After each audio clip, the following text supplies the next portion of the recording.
Close your eyes, if you like, and let the sound of a voice carry you somewhere far away and a long time ago.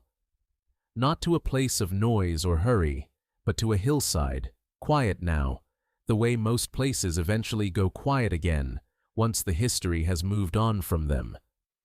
This is a story about a hill. Not a famous hill, not one that most people, even people who have read a great deal about the Vietnam War, would recognize by name. The Marines who fought on it that night in the middle of June 1966 knew it by a Vietnamese name, Nguy Vu, and by a number that appeared on their maps because of its height in meters, 488. Hill 488.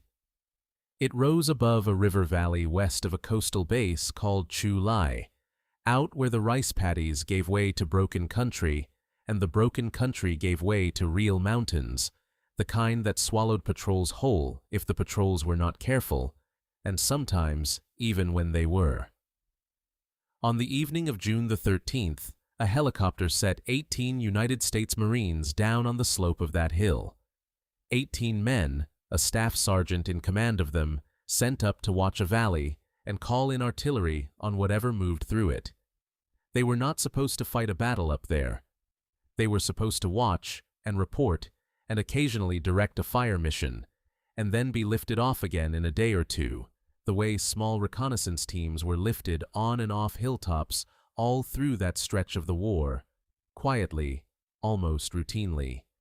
That is not how it happened.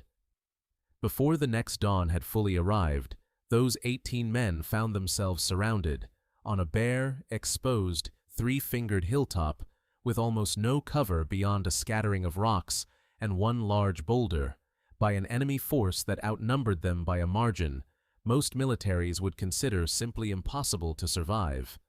10-1 by the most careful estimates. Perhaps more. What happened between roughly 10 o'clock that night and the arrival of a relief company the following late morning is one of the better documented small unit actions of the entire Vietnam War, examined closely within weeks of the fighting by Marine Corps historians who interviewed the survivors in their hospital beds while the details were still raw and fresh in their memories. And it is, by any honest measure, an extraordinary story. Grenades thrown until there were no grenades left. Ammunition redistributed from the dead to the living, counted almost round by round. A tight, disciplined circle held around one command post through hour after hour of assault, illumination, and close air support delivered so near to the Marines' own position that the pilots dropping it could see the men they were protecting. And near the very end of the ammunition, ordinary rocks, thrown out into the darkness, to draw fire and make an approaching enemy soldier believe, for one crucial half-second, that a live grenade had landed at his feet. This documentary is going to tell you that story tonight, slowly, the way it tries to tell every story it takes on, without rushing past the people at the center of it to get to the next dramatic beat. But it is also going to do something this production has come to think of as a kind of responsibility, and it is worth saying so plainly at the very start before a single shot has been fired in the account that follows. A story like this one, a story of a tiny group of men holding out through the night against a much larger force, is exactly the kind of story that tends to grow with each retelling, not out of any bad intention. Just because that is what happens to remarkable true stories when they pass from official report to newspaper account to magazine feature to campfire telling to internet post, decade after decade. Numbers drift upward. Details that were never quite confirmed get repeated as settled fact. A nickname attaches itself to a unit that the unit never actually used.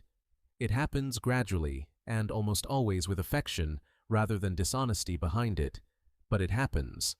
So this documentary has tried, with real care, to go back to the earliest and most carefully sourced accounts of what happened on Hill 488 and to keep separate, all the way through, what is solidly and directly documented from what has simply become part of the legend along the way.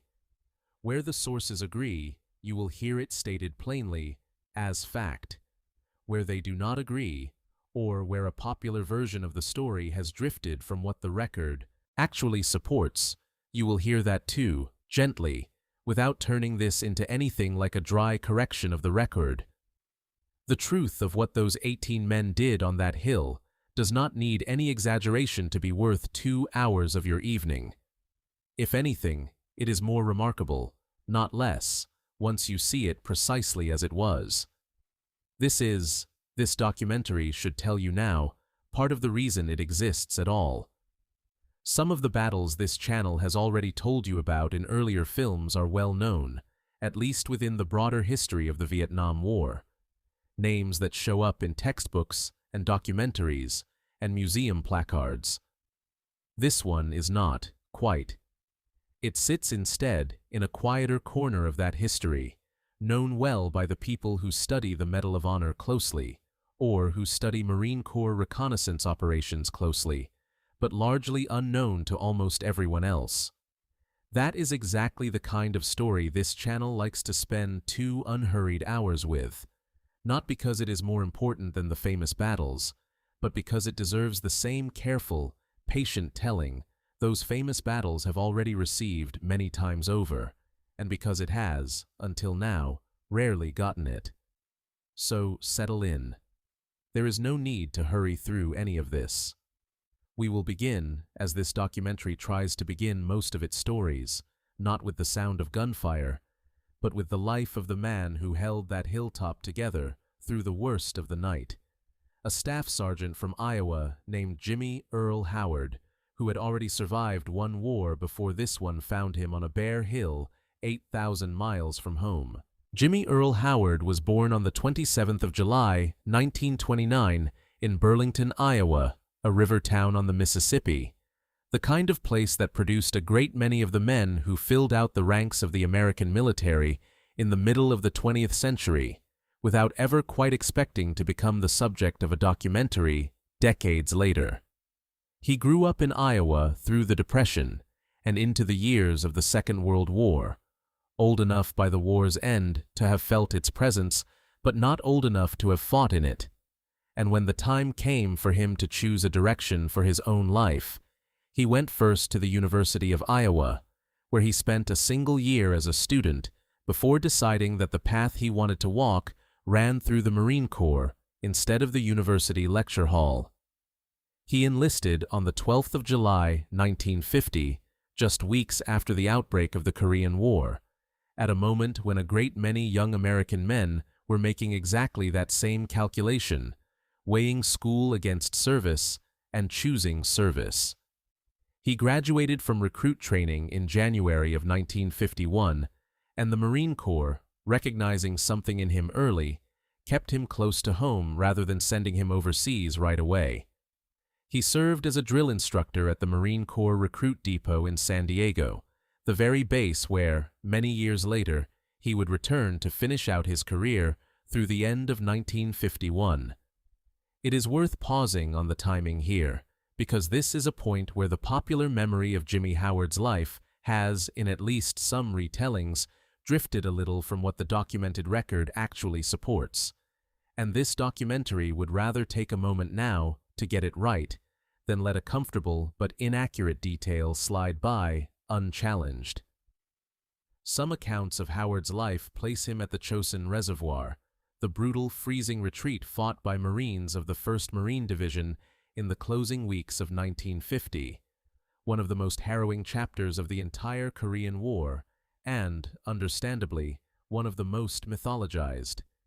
It is an appealing detail for a story like this one, because it would mean that the same man who held together 18 Marines on a hilltop in Vietnam had already proven himself under fire against impossible odds once before, in the snow, 14 years earlier. But the documented timeline of Howard's service simply does not support it. Chosin was fought in late November and December of 1950. Howard did not deploy to Korea at all until after he completed advanced infantry training in February of 1952, more than a year after the Reservoir Campaign had ended. During the weeks that the 1st Marine Division was fighting its way out of the Chosin encirclement, Jimmy Howard was still stateside, still at the recruit depot in San Diego, training new Marines rather than fighting alongside veteran ones. This documentary will not repeat the Chosin claim, however dramatically satisfying it might be, because the record does not support it, and this production has committed, from its very first video, to telling you what is actually documented rather than what simply makes for the better story. What is documented, and documented well, is this. Howard did serve in Korea, arriving in 1952 and serving as a corporal and forward observer with the 4th .2-inch Mortar Company, 1st Marines, 1st Marine Division. And in the middle of August of that year, on the 12th through the 15th, in the defense of a hill position against enemy assault, he performed with enough distinction to be awarded the Silver Star, one of the nation's higher decorations for valor. He was wounded twice in the course of his Korean War service, earning the Purple Heart with a Gold Star in lieu of a second award, and he received the Navy Unit Commendation as well. So the honest version of the story is this. Jimmy Howard was, by the time he reached the hilltop in Vietnam that would make him famous, already a combat-tested, decorated veteran of one earlier war, a man who had already once held a hill position under determined enemy assault and had already once earned the Silver Star for doing it. He simply was not present for Chosin, and the story does not need him to have been. Between the end of the Korean War and the middle of the 1960s, Howard did what a great many career Marine non-commissioned officers of his generation did. He stayed in the Corps, moved from posting to posting, and rose steadily through the enlisted ranks, from corporal to sergeant to staff sergeant, accumulating the kind of quiet, unglamorous experience that the historical record does not preserve in great detail, but that shapes a man all the same. There is no dramatic story to tell about those years, no single battle or single decoration to hang them on, and this documentary would rather say so plainly than manufacture incident where none is documented. What those years did produce, by every account of the man who eventually stood on Hill 488, was a staff sergeant who knew exactly how to lead Marines, not through theatrics, but through the accumulated competence of someone who had done the job for a decade and a half and had done it well enough to be trusted with increasingly serious responsibility.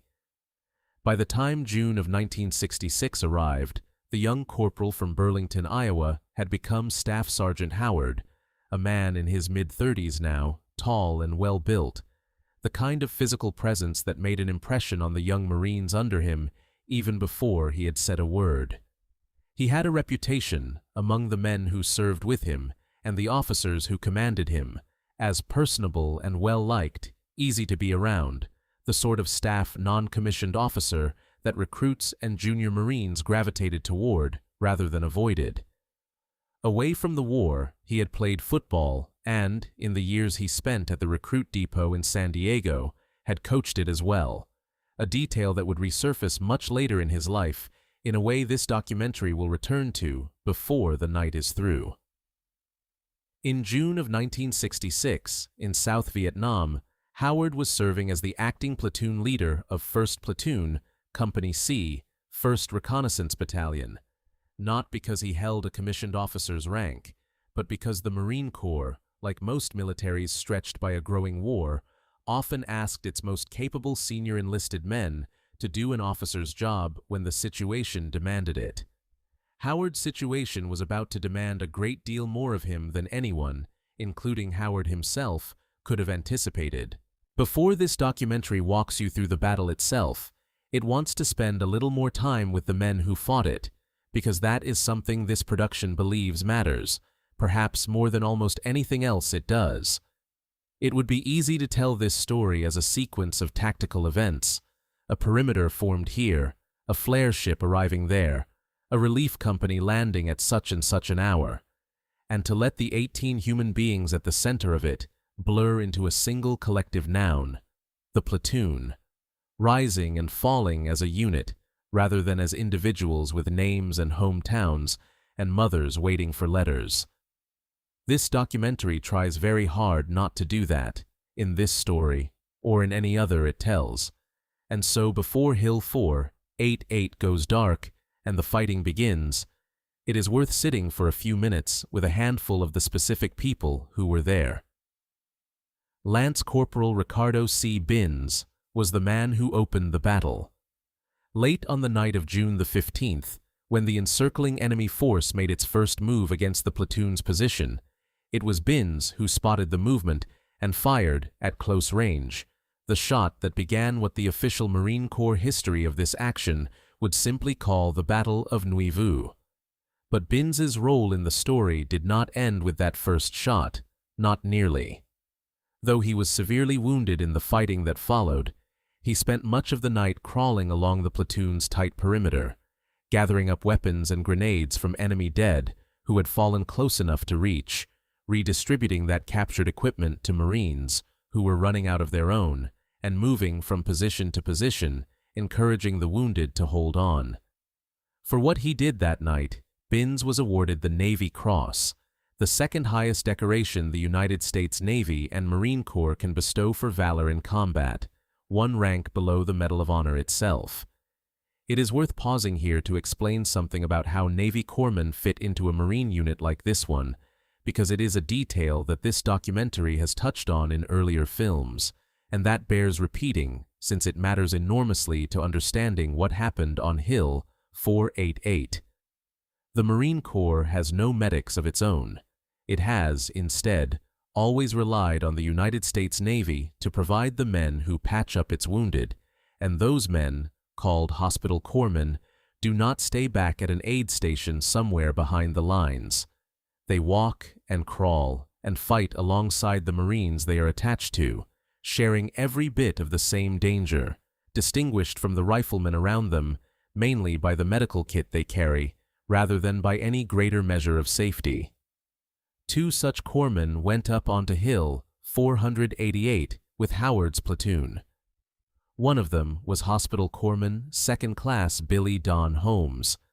Hospital Corpsman 2nd Class Billy Don Holmes was one of 2 Navy corpsmen attached to the platoon, a young medic serving, as Navy corpsmen always have, embedded directly among Marines rather than held back from the fighting. Early in the battle, a grenade exploded close enough to Holmes to knock him unconscious.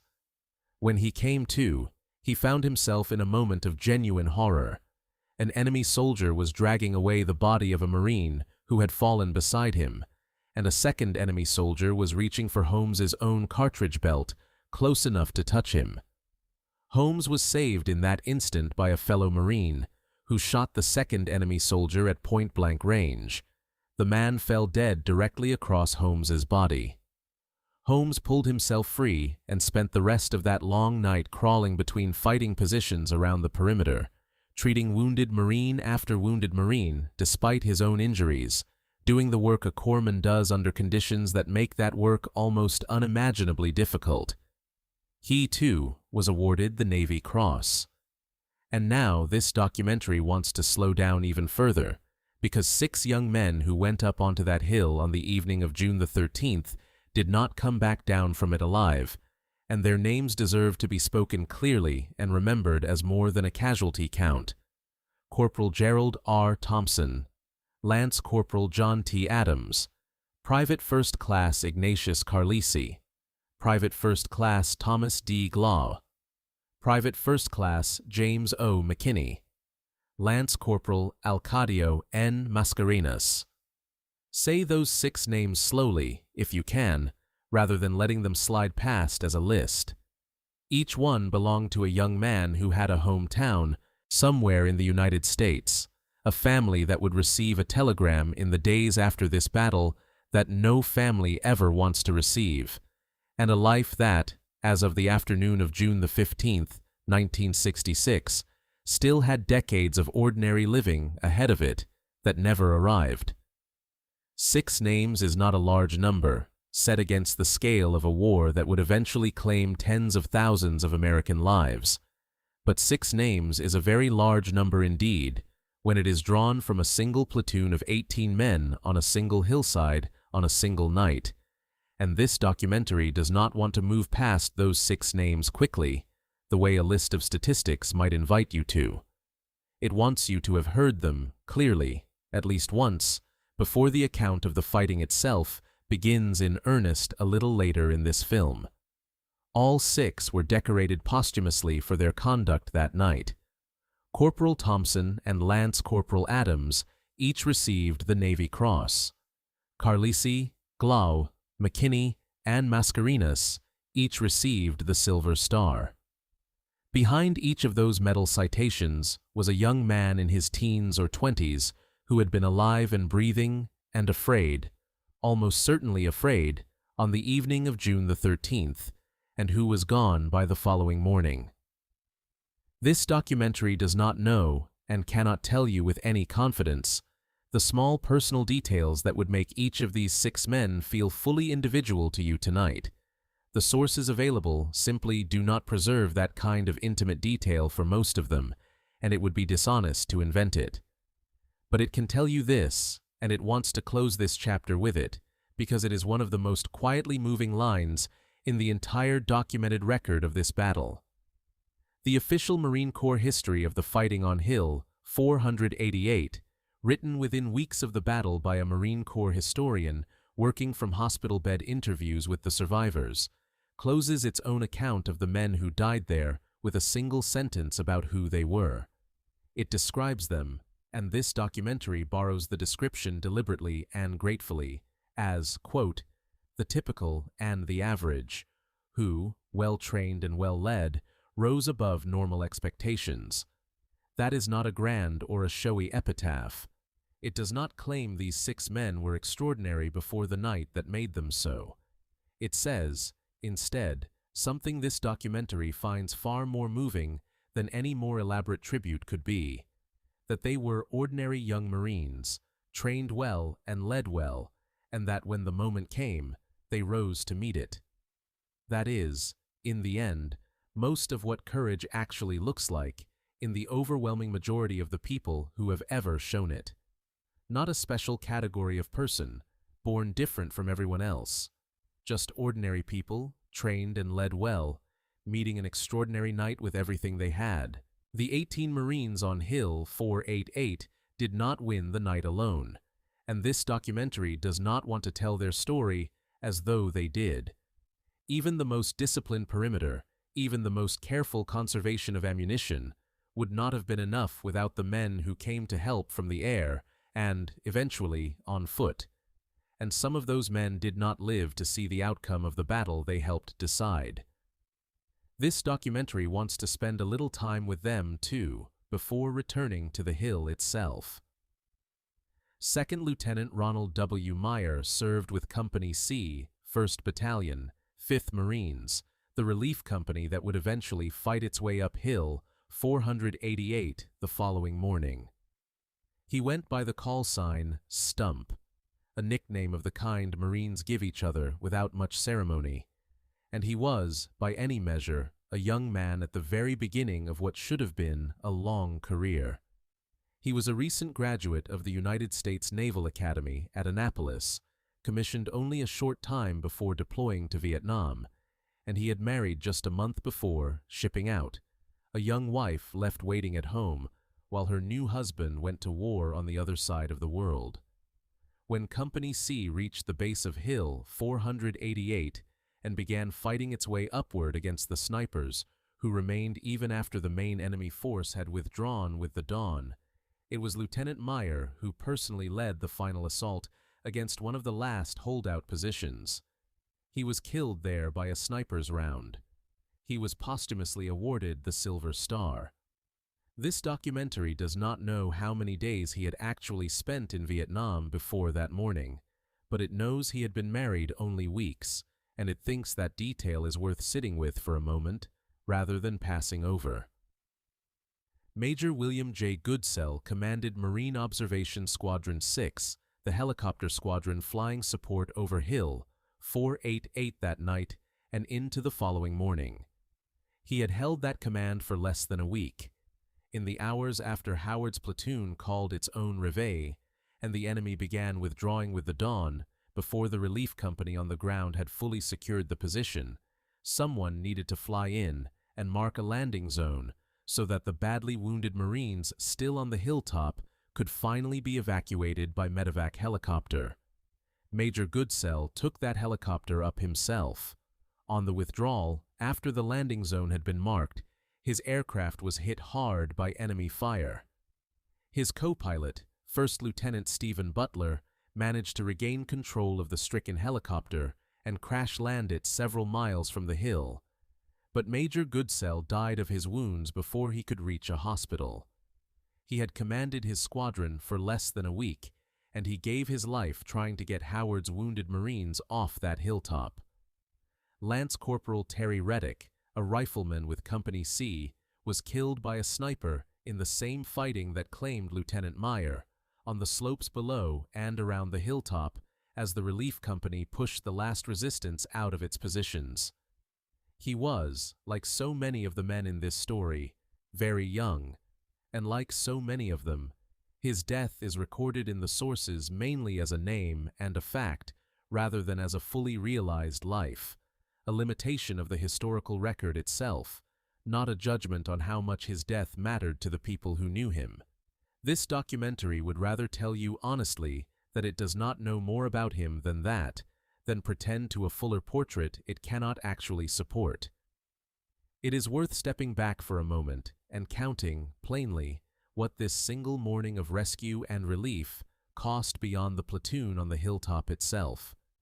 2 men from Company C, the infantry company that fought its way up the slope to reach Howard's Marines. 2 men from the helicopter squadrons that flew in and out of danger close fire, trying to resupply, evacuate, and mark landing zones for a platoon that could not have survived without them.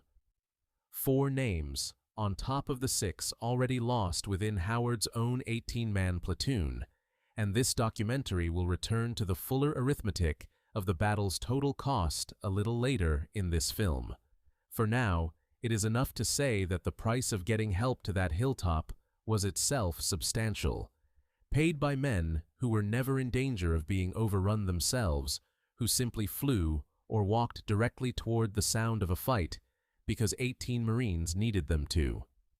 This documentary wants to note something clearly here because it is one of the more important and more reassuring findings of the research behind this film.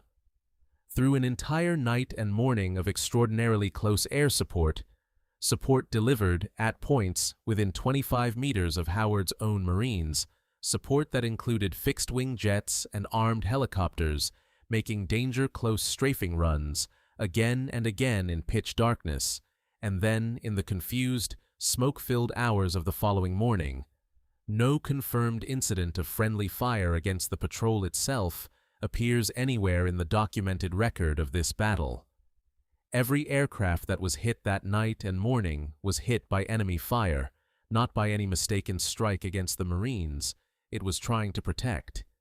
The genuine drama of the air support at Hill 488 is not a story of tragic error.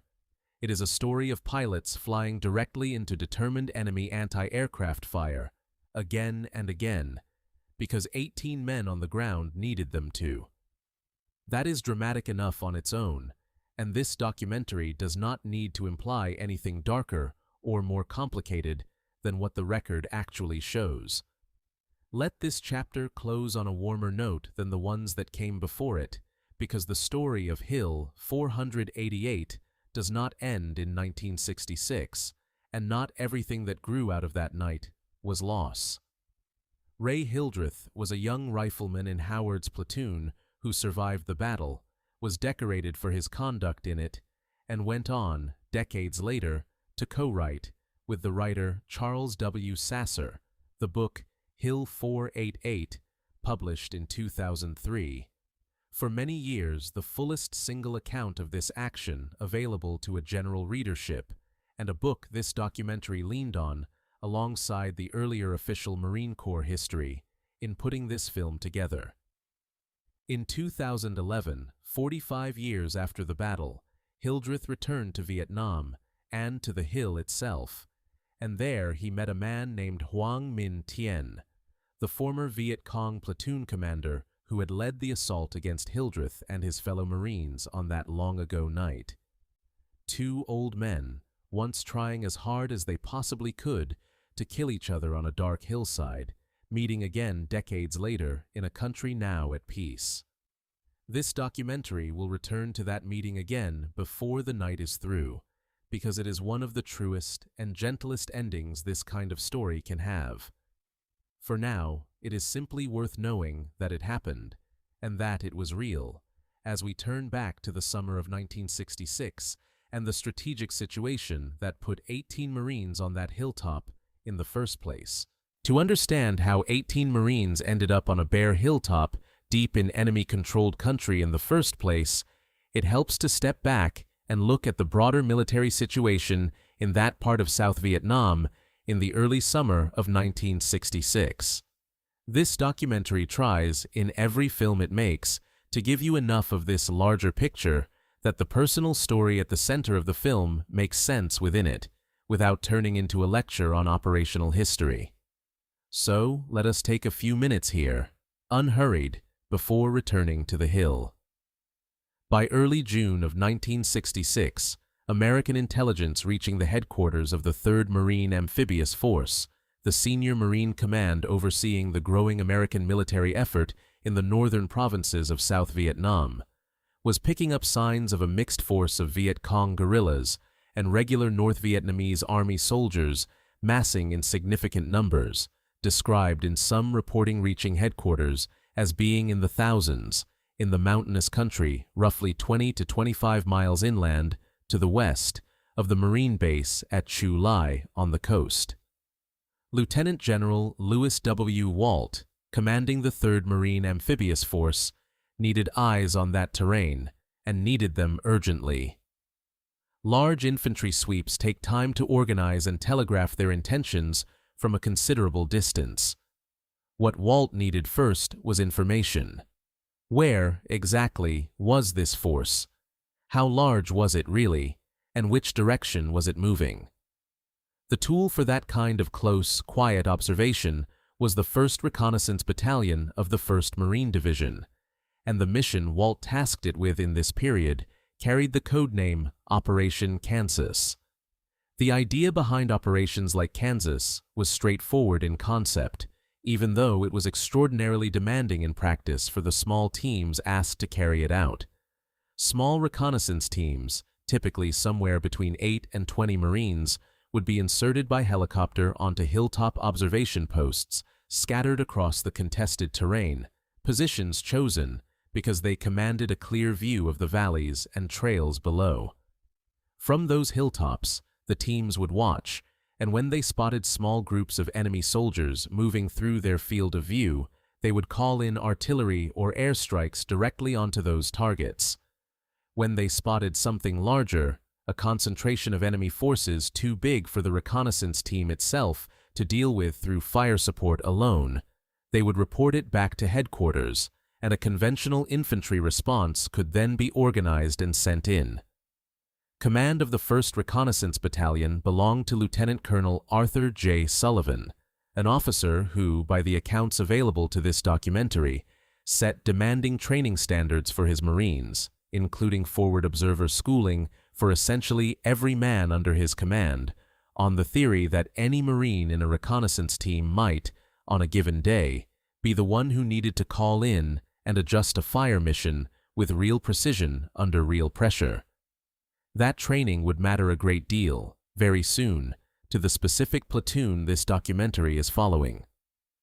The ground in question was the Quai Son Valley and the adjoining Heap Duke Valley, a fertile, densely populated rice-growing lowland that sat astride several of the natural infiltration routes running from the mountains in the interior down toward the coast, routes that North Vietnamese and Viet Cong forces relied on to move men and supplies toward the populated coastal lowlands. This documentary wants to be careful and precise here about one specific detail, because it is exactly the kind of small factual slippage that this production has tried hard to avoid throughout this film. Some retellings of stories from this general area of Vietnam use the nickname Killer Hills to describe the terrain. This documentary looked closely for evidence tying that nickname to the specific operations of June 1966 in the Quai Son and Hiep Duc valleys, and could not find it. The term appears, as best this research could determine, in connection with later fighting in 1967 and 1968, in operations that came after the events this film is telling you about tonight. So, this documentary will simply describe the terrain as it was known at the time, the rim of the Quai Son and Hiep Duc valleys, rather than borrow a nickname that belongs, as far as the evidence shows, to a different and later chapter of the war. At the time these operations were unfolding, the 1st Marine Division was in the process of expanding its area of responsibility southward from its established base around Da Nang, extending its reach down toward the town of Tam Khai, and the Quai Son and Hiep Duc valleys sat squarely within that expanding zone, which is part of why 3 MAF wanted eyes on that ground so urgently in June of 1966. It is worth pausing here, too, on just how demanding this kind of duty was for the Marines assigned to it, separate from the specific battle this documentary is about to describe. A reconnaissance team on a hilltop observation post like this one lived, for days at a stretch, with almost no margin for error and almost no illusion of safety. They carried in only what they could pack on their backs. They had no vehicles, no wire, no bunkers, none of the layered defenses an infantry company might dig in behind. Their entire method of survival depended on not being seen, on staying quiet and still and hidden, watching the valley below without the valley knowing it was being watched. The moment that changed, the moment a team on a hilltop like this one was discovered, rather than simply observing unseen, the entire calculation of the mission flipped, from patient reconnaissance to a fight for survival, with whatever the team had managed to carry up the slope with them, and whatever fire support could be summoned from a distance. This is the quiet, unglamorous risk that sat underneath every single insertion of every single team in Operation Kansas, present on every hilltop across the valley rim that June, whether or not it was ever actually triggered. On 6 of the 7 hills where teams went in on June the 13th, it apparently was not triggered, at least not with anything like the severity this documentary is about to describe. On the 7th, it was. Within that terrain, one hill stood out from a planning perspective. Nui Vu, marked on American maps by its height in meters as Hill 488, rose to nearly 1,500 feet, dominating the surrounding country for miles in every direction. Exactly the kind of commanding position a reconnaissance team wants, because it lets a small number of men see an enormous amount of ground. On June the 13th, 1966, 7 separate reconnaissance teams were inserted simultaneously around this broader area, spreading a thin net of Marine eyes across the rim of the valley system below. Staff Sergeant Jimmy Howard's platoon, from Company C of the 1st Reconnaissance Battalion, was one of those 7 teams, and its assigned position was the summit of Hill 488 itself. It is worth understanding, too, how this single reconnaissance mission fit into the much larger and more general challenge facing every American commander in South Vietnam during this period of the war. The enemy this documentary has been describing did not fight the way a conventional army fights, with fixed lines and identifiable rear areas. Viet Cong and North Vietnamese forces moved through populated countryside, largely indistinguishable, at a distance, from the farmers and villagers around them, using the mountains and the thick tree cover of the interior to hide, rest, and stage before moving down toward the coastal lowlands where the fighting and the political contest for the loyalty of the rural population actually mattered most.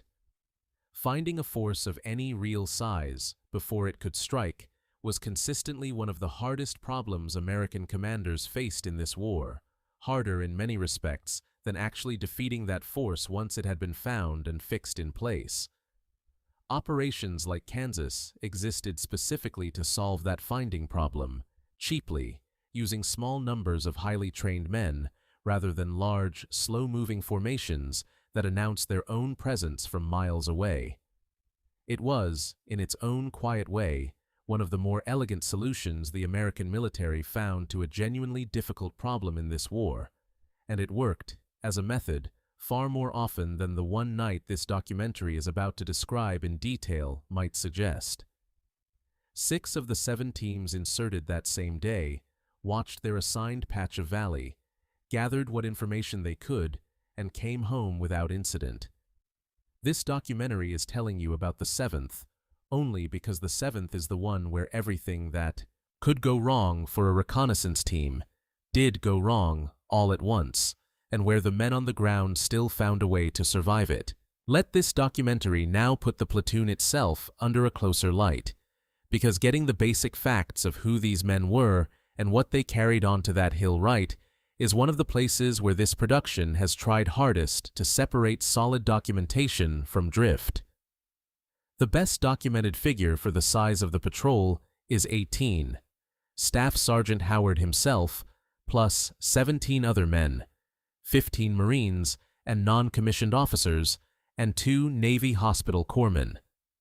This figure is confirmed independently across several of the strongest sources available for this battle, including the official Marine Corps monograph written within weeks of the fighting, and it is embedded directly in the language of Howard's own Medal of Honor citation, which describes him leading, in its own words, his 18-man platoon. This documentary is comfortable stating 18 as the well-documented figure.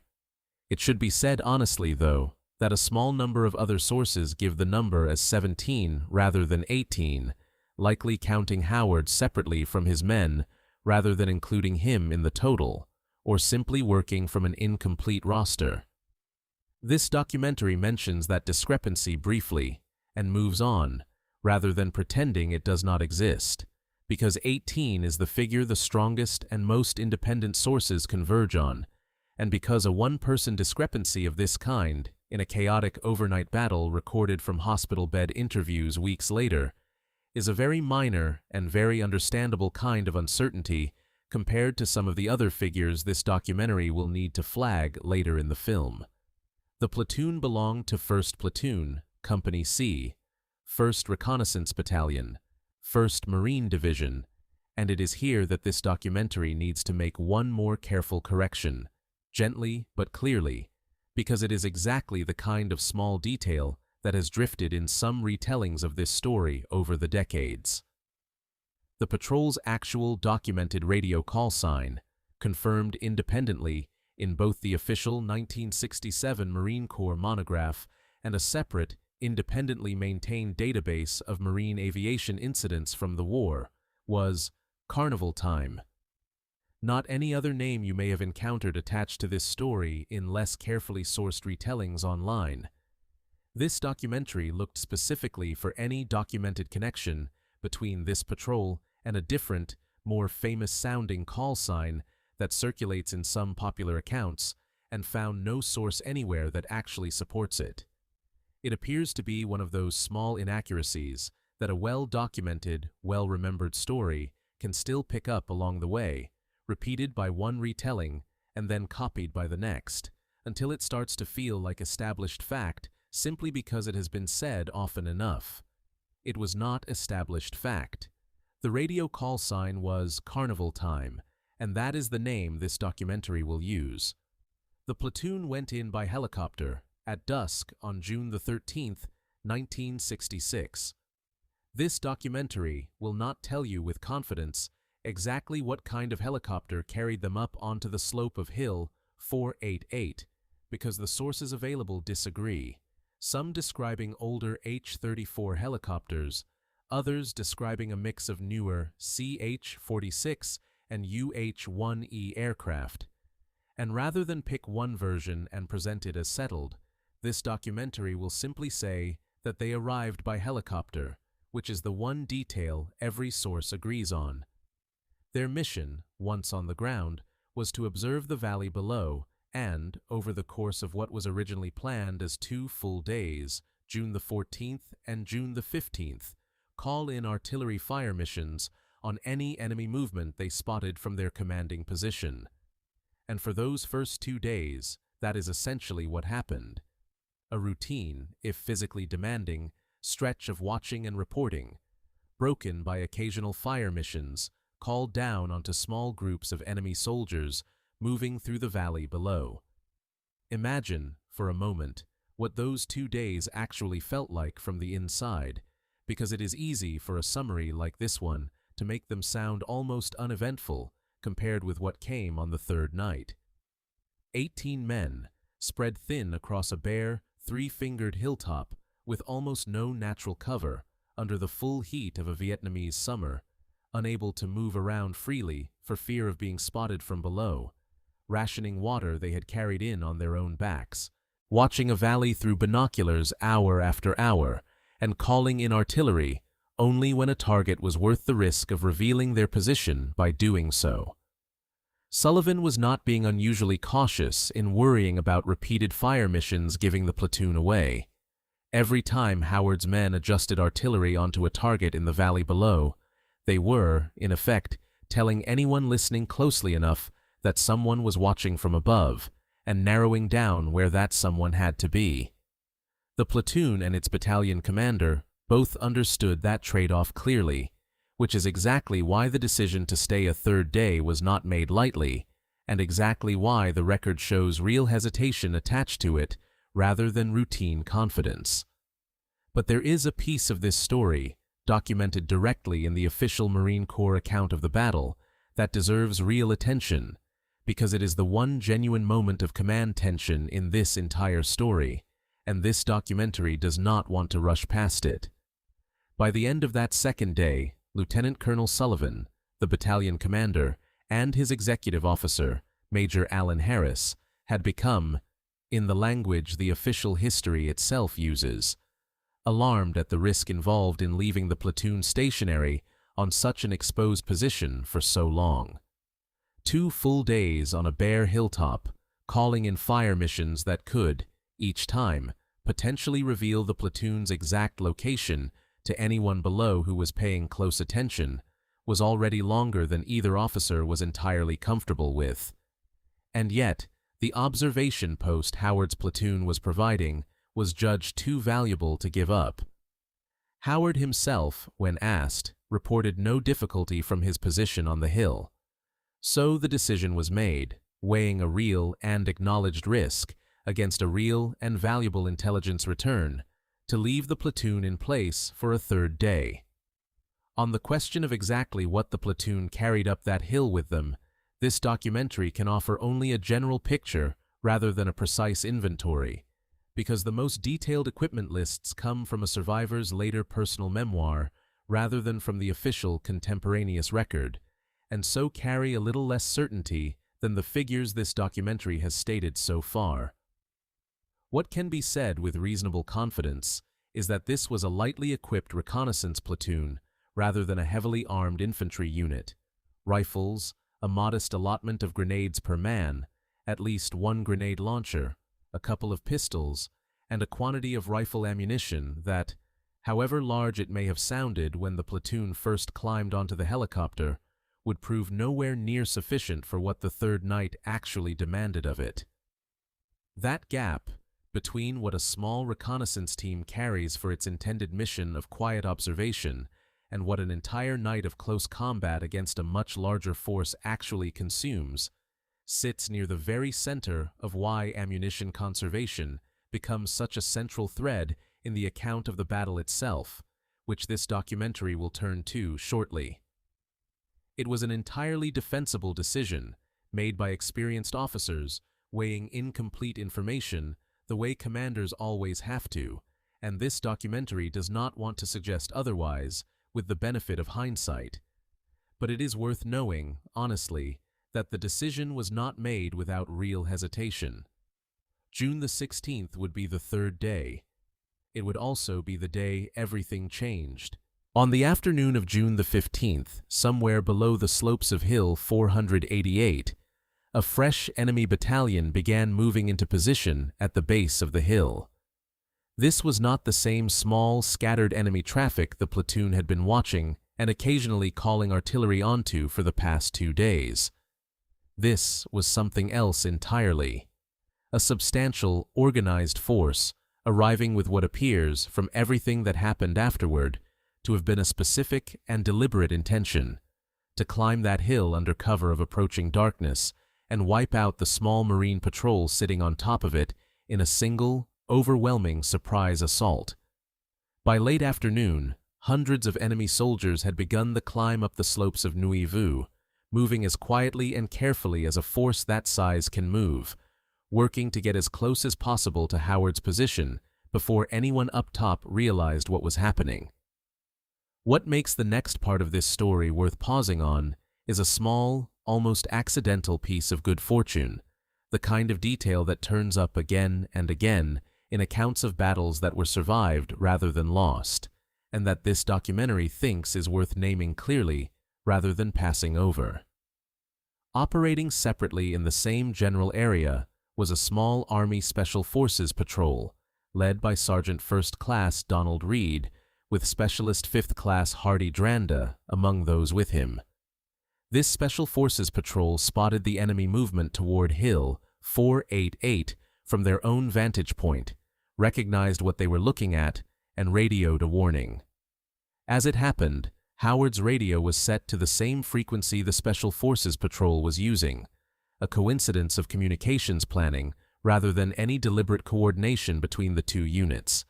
And so Howard received that warning directly, in something close to real time, rather than through a slower chain of relayed reports that might have arrived too late to matter. It is worth sitting with how much that single piece of luck may have mattered. A platoon that discovers it is about to be surrounded only when the first shots are actually fired, has essentially no time to prepare, no chance to pull in exposed outposts, tighten a perimeter, brief team leaders on what to expect, or simply steel themselves mentally for what is coming. A platoon that receives even a rough warning an hour or two in advance can do all of those things, imperfectly and under pressure, but can do them. Howard had that warning, thanks to Sergeant Reed's Special Forces patrol and the shared radio frequency that let it reach him quickly. What Howard did with that warning was, by every account of what followed, exactly what a well-trained, well-led platoon should do with it. It is worth pausing, too, on how unusual it was for two entirely separate units, operating under different chains of command, Army Special Forces on one hand, Marine Reconnaissance on the other, to end up sharing enough information, purely through the accident of a shared radio frequency, to change the outcome of a battle neither unit was actually fighting together. Vietnam was full of exactly this kind of fragmentation. American forces from different services and different commands, often operating in the same general area without much direct coordination between them, each pursuing its own mission according to its own chain of command. That fragmentation could, and often did, cost lives when one unit had no idea what another nearby unit was seeing or doing. On this particular afternoon, for reasons that had nothing to do with careful planning and everything to do with a shared piece of radio spectrum, it worked in Howard's favor instead, and this documentary does not want to let that small, almost accidental piece of good fortune pass without being named clearly for what it was. He gathered his team leaders and briefed them on what the Special Forces Patrol had reported, a large enemy force moving toward their position, likely intending to attack after dark. He set a 50% alert as dusk approached, meaning that at any given moment, half of his 18-man platoon would be awake and watching, while the other half rested, ready to be roused instantly the moment anything changed. It was not a large adjustment, in the language of military tactics. 50% alert is a standard, almost unremarkable posture for a unit that has reason to expect trouble during the coming night. But standard and unremarkable is very, Often exactly what good leadership looks like in the hour before a crisis. Not some dramatic reordering of the entire position, but the calm, practiced application of a procedure the platoon had trained on many times before, applied now because the moment actually called for it. Think, for a moment, about what it must have felt like to be one of those 18 men in the last hour of daylight on June the 15th, now that they knew, with reasonable confidence, what was likely coming. There is a particular kind of dread that belongs to waiting rather than to fighting, a stretch of time in which there is nothing left to do but check a weapon that has already been checked, glance again at a stretch of hillside that has already been studied for hours, and sit with the knowledge that a much larger force than your own is somewhere below you, closing the distance in the dark. Some of these men were barely out of their teens. Most of them had never before faced anything resembling what the evening ahead was about to bring, and yet nothing in the record suggests panic or disorder or anyone breaking under the weight of that waiting. Howard had briefed his team leaders clearly. The 50% alert was in place. The platoon did what disciplined units do in the hour before a fight they know is coming. They prepared, methodically, and then they waited. The sun went down over the Quezon Valley. Half of Howard's men lay in their positions, trying to rest. The other half watched the darkening slopes below them and waited. Around 10 o'clock that night, Lance Corporal Ricardo Binns, out on the platoon's perimeter, caught movement in the darkness below him. This documentary has already told you what happened next, but it belongs here too, in its proper place in the chronology, because this is the moment the entire rest of the night turns on. Binns fired, at close range, at an enemy scout who had crept forward, almost certainly probing the edge of the platoon's position ahead of the main assault that was about to follow. The shot found its mark, and with that single round, in the official language of the Marine Corps' own account of this action, the Battle of Neuilly Vu was on. What followed in the first minutes was not, yet, the full weight of the enemy assault, but the platoon's own controlled response to first contact, outposts positioned slightly forward of the main body, watching approaches that a fully spread-out platoon needed to cover, now falling back in toward a single tight perimeter, the way a reconnaissance platoon trains to do the moment it becomes clear that concealment is no longer an option, and survival now depends on concentration rather than dispersion. Howard pulled his 18 men into a perimeter that, by the time it was fully formed, measured under 20 meters across, an extraordinarily small space for 18 men to defend, but exactly the point. A perimeter that small meant every man was close enough to support the men beside him, close enough to hear an order shouted rather than radioed, close enough that no single position could be isolated and overrun without every other position immediately knowing about it and being able to respond.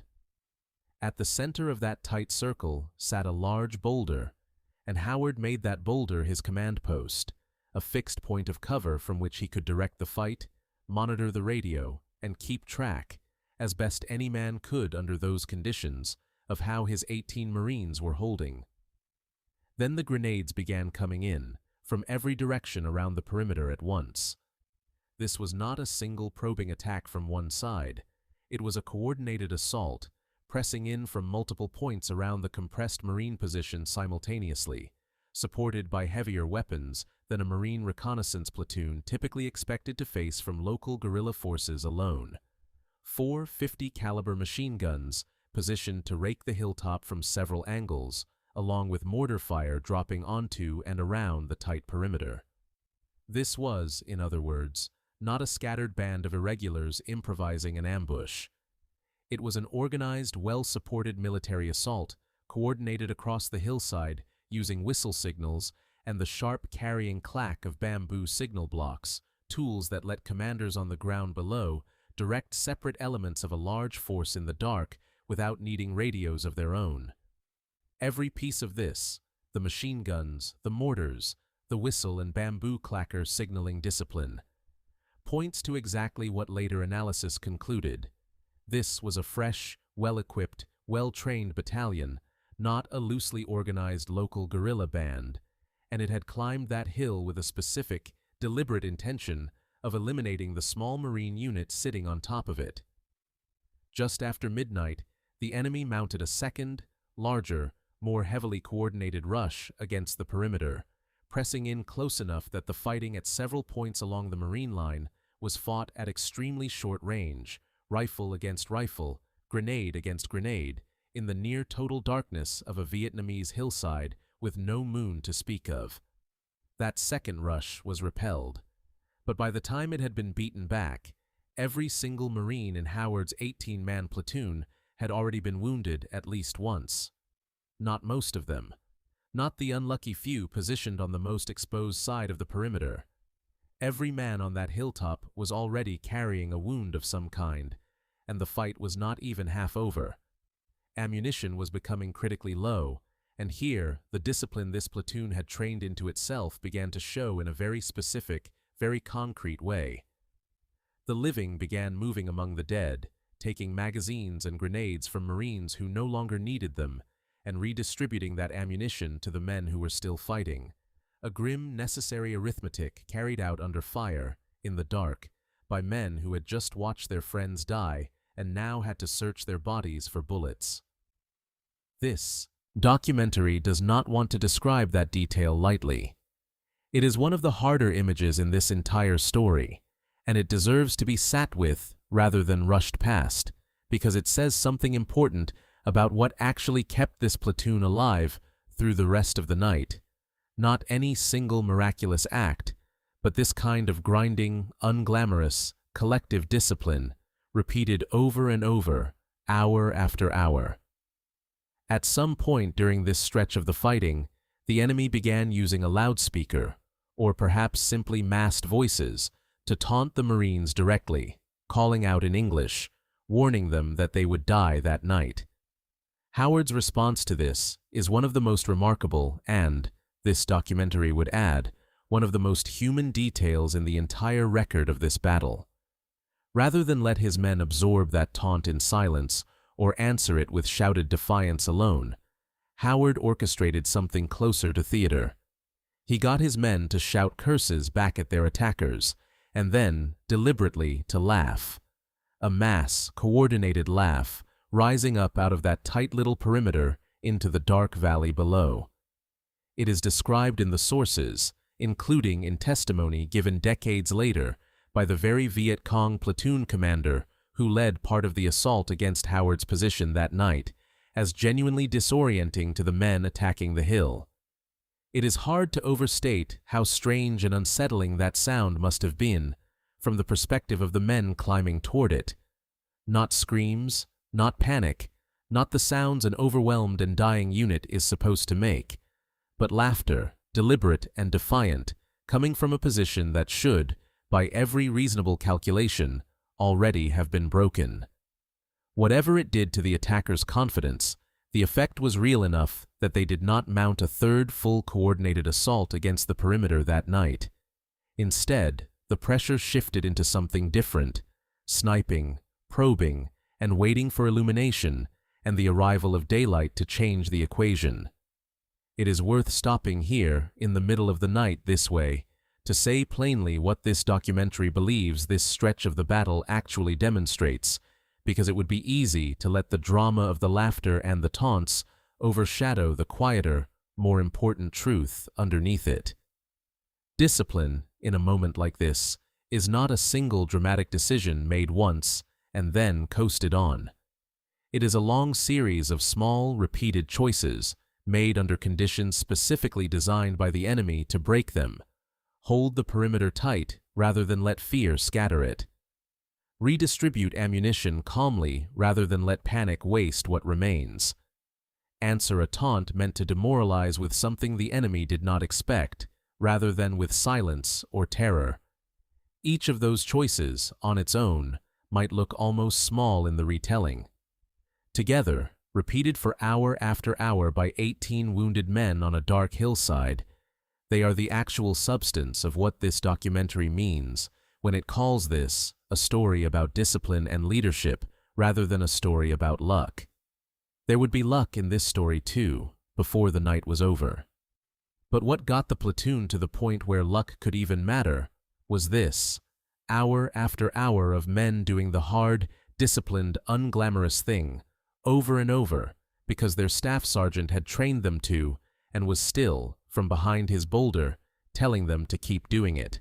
At 1 o'clock in the morning, a United States Air Force flare ship carrying the call sign Smoky Gold arrived on station above Hill 488, and the character of the battle changed again.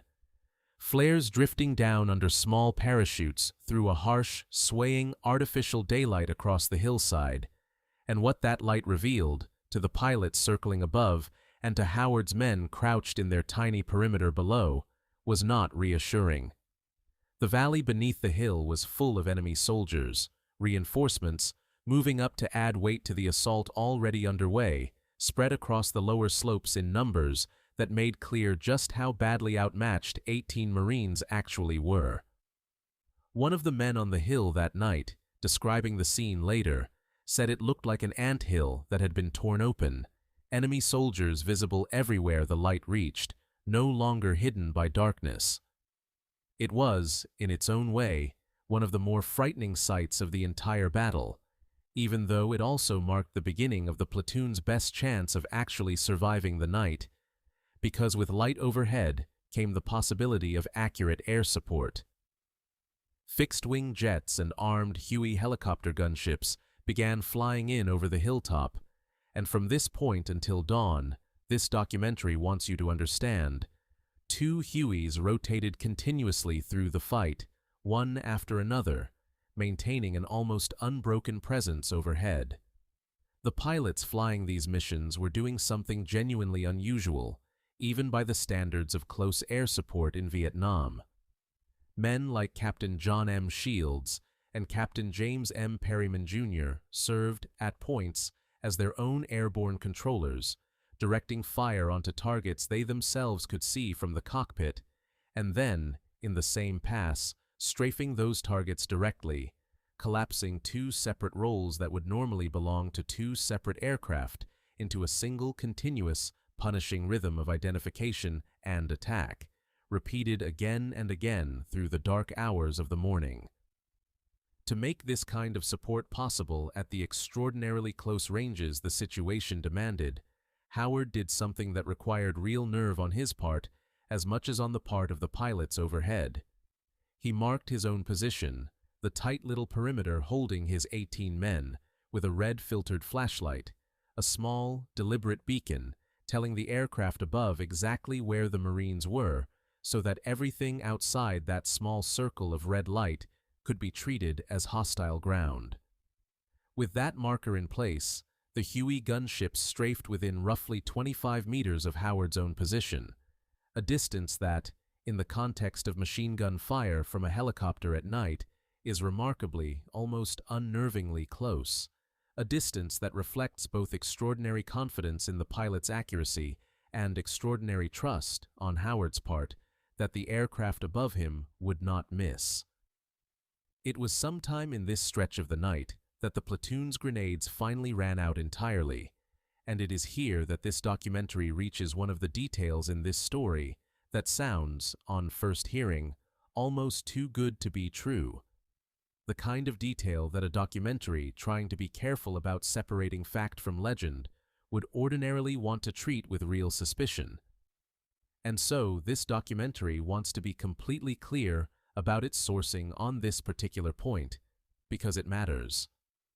The detail is this: with their own grenades exhausted, some of Howard's Marines began throwing rocks out into the darkness toward approaching enemy soldiers. The rock, tumbling through the dark and landing with a thud somewhere near an advancing man, could, in the confusion and adrenaline of a nighttime firefight, be mistaken for the sound of a live grenade landing. And an enemy soldier who believes a grenade has just landed near him does not keep advancing. He ducks, or dives, or freezes for that crucial half-second it takes to brace against an explosion that this time was never actually coming. And in that half-second of hesitation, a Marine with a rifle who had been watching for exactly that reaction would take one single aimed shot. This documentary wants to tell you plainly that this detail is not embellishment.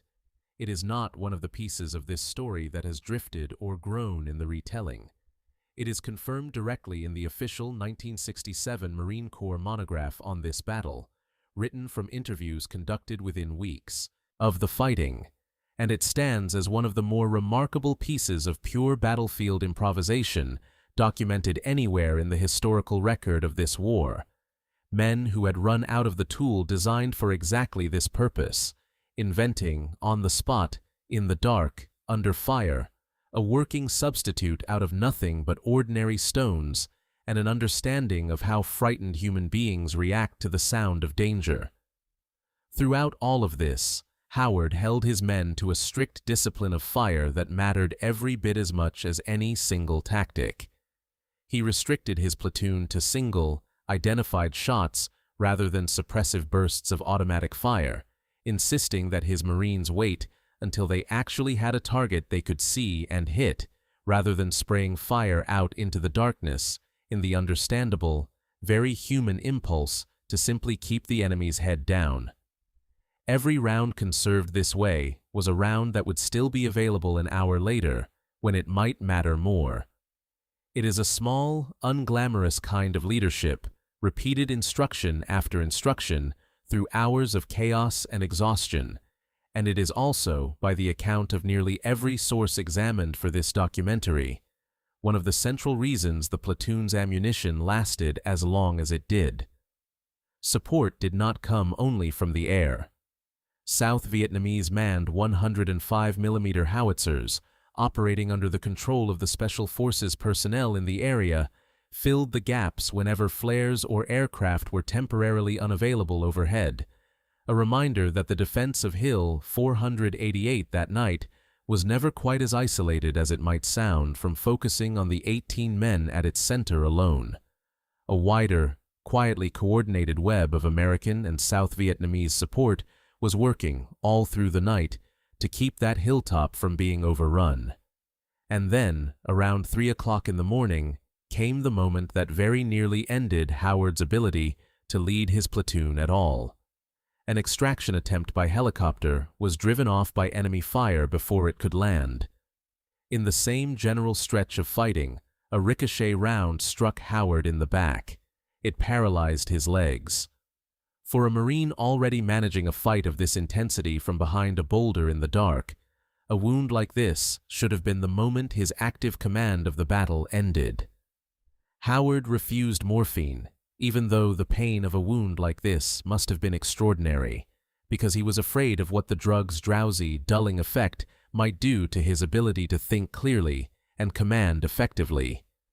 And so, unable to walk, in serious pain, refusing the one thing that might have eased that pain, Howard kept directing fire and handling the radio traffic that was keeping air support coordinated with what remained of his platoon, while the Marines around him carried him, again and again, through the rest of that long night, from position to position as the fighting required. Try, for a moment, to hold that image steady rather than let it slide past as one more detail in a long chronology. A man with a shattered spine, unable to feel or move his own legs, in pain severe enough that most people would be entirely consumed by it, chooses to stay conscious and clear-headed through that pain rather than accept relief from it, because he has judged correctly that his platoon needs his mind working more than it needs him comfortable. And then he continues, for hours, to do the single hardest job on that hilltop, reading a chaotic, fast-moving battle accurately enough to keep directing airstrikes within meters of his own men without a mistake, over a radio, in the dark, while being physically carried from place to place by Marines who were themselves wounded and exhausted. This documentary does not know of a cleaner, more concrete definition of the kind of leadership under fire that the Medal of Honor exists to recognize than exactly this image, and it is not a legend or an exaggeration. It is what the documented record actually shows happened on that hillside in the small hours of June the 16th, 1966. At 5:25 in the morning, still on the radio, still directing the fight from behind his boulder, despite the wound that had paralyzed his legs, Howard said something to his platoon that this documentary finds almost unbearably moving, precisely because of how ordinary the words themselves are. "Okay, you people, Reveille goes in 35 minutes. Reveille. The word every one of those Marines had heard shouted at them 1,000 times before, in training, in garrison, on ordinary mornings that had nothing to do with combat at all. The word that simply means it is time to wake up and start the day. Howard used it here, in the middle of an active battle, with his own body broken beneath him, as a way of telling his exhausted, wounded platoon that dawn, and with it their best chance of real relief, was now close enough to count down toward in minutes rather than hours. And then, at exactly 6 o'clock, precisely as promised, he called out again, "Réveille! Réveille!" The sun was coming up over the Quai-Saint Valley, and with it, the enemy force that had spent the whole night trying to overrun 18 Marines began, at last, to withdraw. They did not vanish instantly. For a time they continued to ring the position without actively pressing the attack, still present, still dangerous, but no longer assaulting. The worst of the night, it seemed, was finally over. It was not quite over yet, though, and the next several hours brought some of the costliest moments of the entire battle, paid for not by the platoon on the hilltop, but by the men trying to reach them. Before Company C could physically arrive on the ground, the badly wounded Marines on Hill 488 needed to be evacuated by medevac helicopter, and evacuating them meant first marking a usable landing zone on ground that was still, in places, contested. Major William Goodsell, whose story this documentary has already told you, took his helicopter up to mark that landing zone. On the way back out, after the marking run was complete, his aircraft was hit hard by enemy fire. His co-pilot regained control and managed to crash land the damaged helicopter several miles from the hill, but Goodsell himself died of his wounds before he could reach a hospital.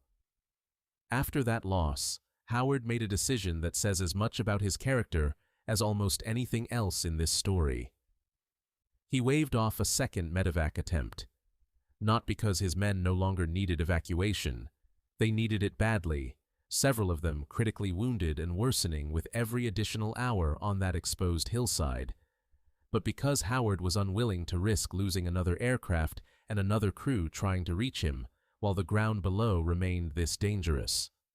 It is a strikingly selfless calculation for a man in his own condition to make. Paralyzed, in severe pain, commanding a platoon that had already paid an enormous price, and still choosing to accept more risk to his own wounded, rather than ask one more aircraft to fly into the same fire that had just killed Major Goodsell. Even after that decision, a further Huey was hit by enemy fire during this stretch of the morning, and its crew chief was killed.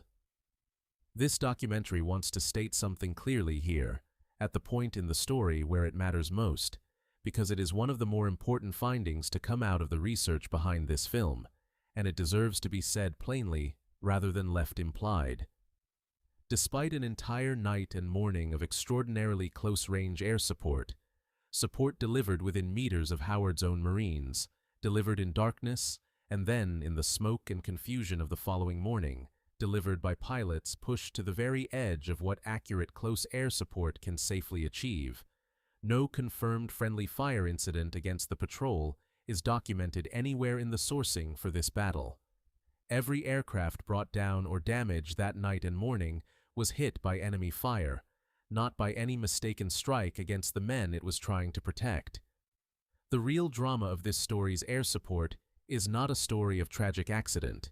It is a story of pilots and air crews flying, again and again, directly toward genuine, determined enemy fire, because 18 wounded Marines on the ground needed them to keep doing it, and because men like Major Goodsell judged that risk worth taking. This documentary will not imply otherwise, however dramatically tempting a friendly fire angle might be for a lesser telling of this story. The truth here does not need that kind of embellishment. It is dramatic enough exactly as it happened.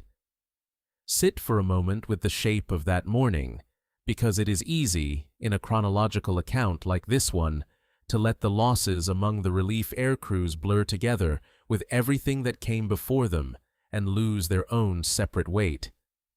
Through the whole of the previous night, the 18 Marines under Howard's command had absorbed the worst of the direct assault themselves, protected, as much as anything could protect them, by their own tight perimeter and by Howard's insistence on discipline and conservation. Now, with the sun up and the main assault broken, the men still dying were, for this stretch of the battle, not the 18 on the hilltop, but the pilots and crews trying to reach them. Men who had spent the night circling safely overhead, delivering fire support from a distance, and who were only now, in daylight, being asked to fly directly down into the contested ground itself. There is something almost cruel about that shift, if you allow yourself to sit with it. The worst of the personal danger moving, in the battle's final hours, from the men who had already survived the whole night to the men trying to finish the job of getting them out. Major Goodsell knew that risk when he took his helicopter up to mark that landing zone. He took it anyway because 18 wounded Marines on the ground needed a landing zone marked, and there was no one else immediately available to do it. That is, in the end, what this documentary means when it says that no single group of people wins a battle like this one alone. The 18 men on the hill needed the pilots. The pilots needed the 18 men to have held the position long enough for a landing zone to matter. Each side of that equation depended entirely on the other, and each side paid a real price for its part in it. Before Company C could land and begin fighting its way up the hill, jets and artillery spent roughly 45 minutes working over the intended landing zone, clearing it as thoroughly as possible of the enemy fire that had already claimed one helicopter and damaged others that morning. That 45 minutes must have felt very long indeed to the men still waiting on the hilltop, wounded, nearly out of ammunition, having just watched their would-be rescuers come under fire themselves, with no way of knowing exactly how much longer the wait would stretch. But when Company C, 1st Battalion, 5th Marines, finally did land, they came down fighting, moving immediately into an uphill advance against snipers who remained scattered across the slope even after the main enemy force had withdrawn with the dawn. By the time the lead elements of Company C actually reached Howard's position, the survivors of his platoon had exactly 8 rounds of ammunition left among them, not 8 rounds per man. 8 rounds total, shared across everyone who was still capable of firing a weapon, the final remainder of whatever the platoon had carried up that hill 3 days earlier, and whatever had been redistributed from the fallen through that long night.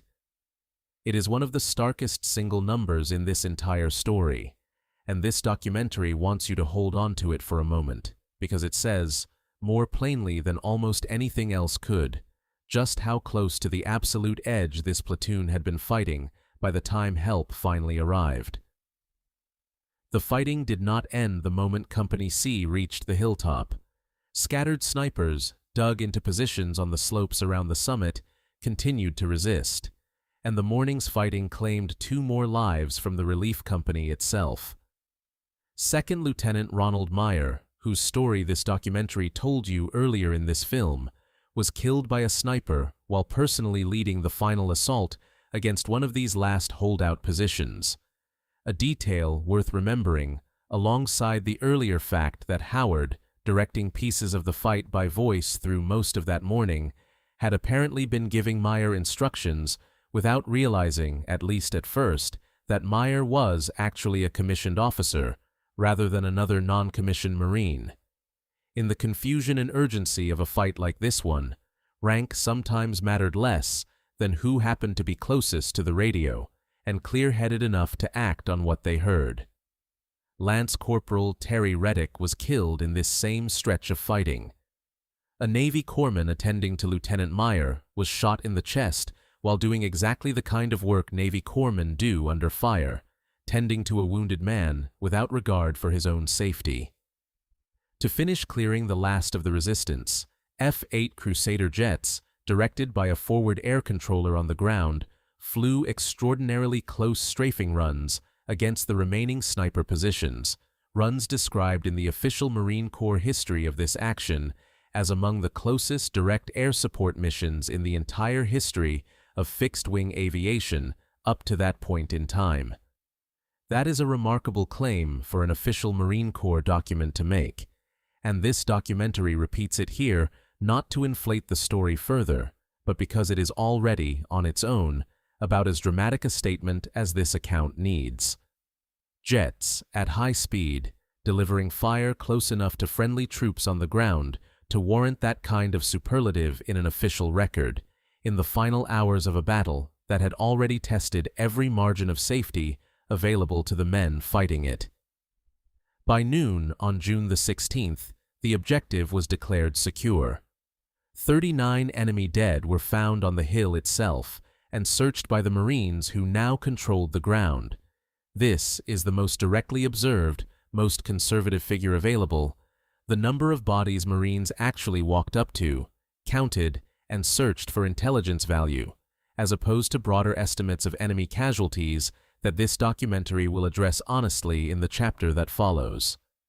18 automatic weapons were captured. And before the force finally withdrew from the hill by helicopter, one more task remained, and it was a task Howard himself refused to leave until it was completed. The recovery of the body of a Marine who had gone missing during the fighting, so that no member of that platoon would be left behind on that hillside. Only once that recovery was complete did the last Marines finally lift off Hill 488, carrying their wounded, their dead, and the 18 automatic weapons taken from an enemy force that had tried, and failed, to wipe an entire reconnaissance platoon off the map in a single night. Picture the hilltop itself in that early afternoon light, once the fighting had finally stopped and the last helicopters were being called in. A summit that, 3 days before, had been simply a piece of high, bare ground chosen for the view it offered of the valley below, now scarred by a night and a morning of grenades and mortar fire and close air support, a tight circle of fighting positions around a single large boulder, spent brass scattered across ground, still marked by the passage of hundreds of men who had tried to take it. Somewhere among the wreckage were the 18 automatic weapons the Marines had captured, tangible proof of the scale of the force that had come up that slope in the dark. Somewhere else were the bodies of the men who had not survived to see this quiet, exhausted afternoon. 6 young Marines, whose names this documentary has already spoken once and will speak again before this film is finished, because names like that deserve to be said more than once. It is worth noting, too, before this documentary moves into the more difficult work of laying out the battle's exact costs, that this final phase of the fighting, the uphill assault by Company C, the loss of Lieutenant Meyer and Lance Corporal Reddick, the close strafing runs by the F-8 Crusaders, is itself a demonstration of the same basic pattern this whole story keeps returning to. Nobody involved in securing Hill 488 that morning was operating with any real margin of safety. Not the infantrymen climbing a slope still held by scattered snipers. Not the corpsman who followed his lieutenant into a fight that killed him. Not the jet pilots flying strafing runs close enough to draw a superlative from an official Marine Corps historian. The entire action, from the first shot Binns fired the night before to the moment the last helicopter lifted off with the missing Marine's body finally recovered, was fought at close range, under real risk, by people who kept choosing to close that distance rather than hold back from it. That is, this documentary would suggest, as good a working definition of courage as any this film is likely to offer you tonight. This documentary now wants to lay out, as carefully and honestly as it can, exactly what this battle cost, and exactly what it earned the men who fought it, because this is one of the places in the story where popular retellings and the documented record do not always agree. And this production has promised you, from the very beginning of this film, that it would not quietly paper over that kind of disagreement. Let us start with what is solid, well corroborated, and not seriously disputed anywhere in the sources. Howard's platoon lost 6 men killed, and every single one of the 12 men who survived was wounded. Not most of them, not the majority, every one of the 12. This documentary can state both of those figures plainly, as fact, because they are confirmed independently across the official 1967 Marine Corps monograph, and essentially every other credible source examined for this film. The total number of American dead across the whole battle, the platoon, plus the relief company, plus the aviation squadrons that flew in support, is a slightly less settled question, though this documentary believes the evidence points fairly clearly toward one answer. The official Marine Corps monograph states the total dead at 10, the 6 from Howard's platoon, 2 from Company C, and 2 from the helicopter squadrons, an arithmetic that lines up cleanly with the named individuals this documentary has already told you about: Lieutenant Meyer and Lance Corporal Reddick from Company C, Major Goodsell, and a helicopter crew chief from the aviation side. A separate, independently researched source arrives at that same total of 10 through its own accounting of named individuals, matching the official monograph's figure almost exactly. This documentary should tell you honestly that at least one secondary source, a widely used online reference, gives a higher total of 14 American dead.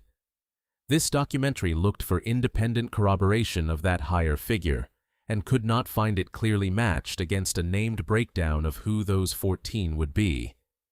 Given that the lower figure of 10 is supported by both the original, close to the event official history, and a separately researched named accounting, while the higher figure of 14 stands largely alone, this documentary will present roughly 10 as the best supported total for American dead in this battle, while acknowledging honestly that at least one commonly consulted tally runs higher. Now, the harder question, and the one that requires the most explicit caution of anything in this entire film: how many enemy soldiers died in this battle? This documentary wants to say something general here before it gives you any specific numbers, because it applies to nearly every casualty figure that has ever come out of the Vietnam War on either side, and it is worth understanding as a general principle before hearing this battle's specific figures. Body counts from this war, on the American side in particular, were notoriously difficult to verify precisely, shaped by the chaos of the fighting itself, by the practical difficulty of searching contested ground thoroughly, and, at times, by institutional pressures that rewarded higher reported numbers regardless of how carefully they had actually been counted. This documentary raises that general caution deliberately here, because Hill 488 is exactly the kind of battle where it needs to be applied with real care. The most directly observed figure, enemy bodies that Marines actually walked up to, found, and searched on the hill itself after the fighting ended, is 39 to 43, depending on which specific source you consult, essentially the same figure this documentary already gave you a moment ago in the chronology of the battle's final hours. This is the number this documentary is most comfortable treating as close to reliable, because it reflects bodies actually counted on the ground rather than estimates extrapolated from a wider area.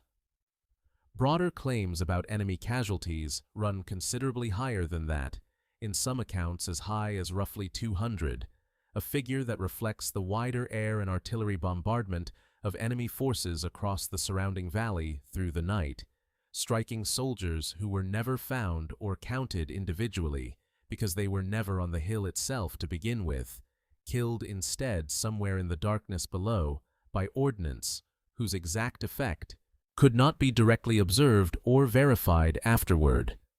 This documentary wants to be explicit. That higher figure is a claim, not a confirmed fact, and like most Vietnam-era body counts, it cannot be independently verified from the sources available today.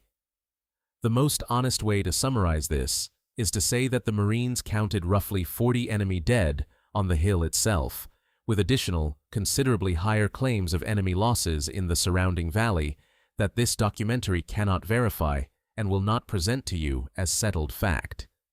The size of the enemy force itself is described across the sources as battalion-sized, with specific estimates most commonly running between 200 and 300 men.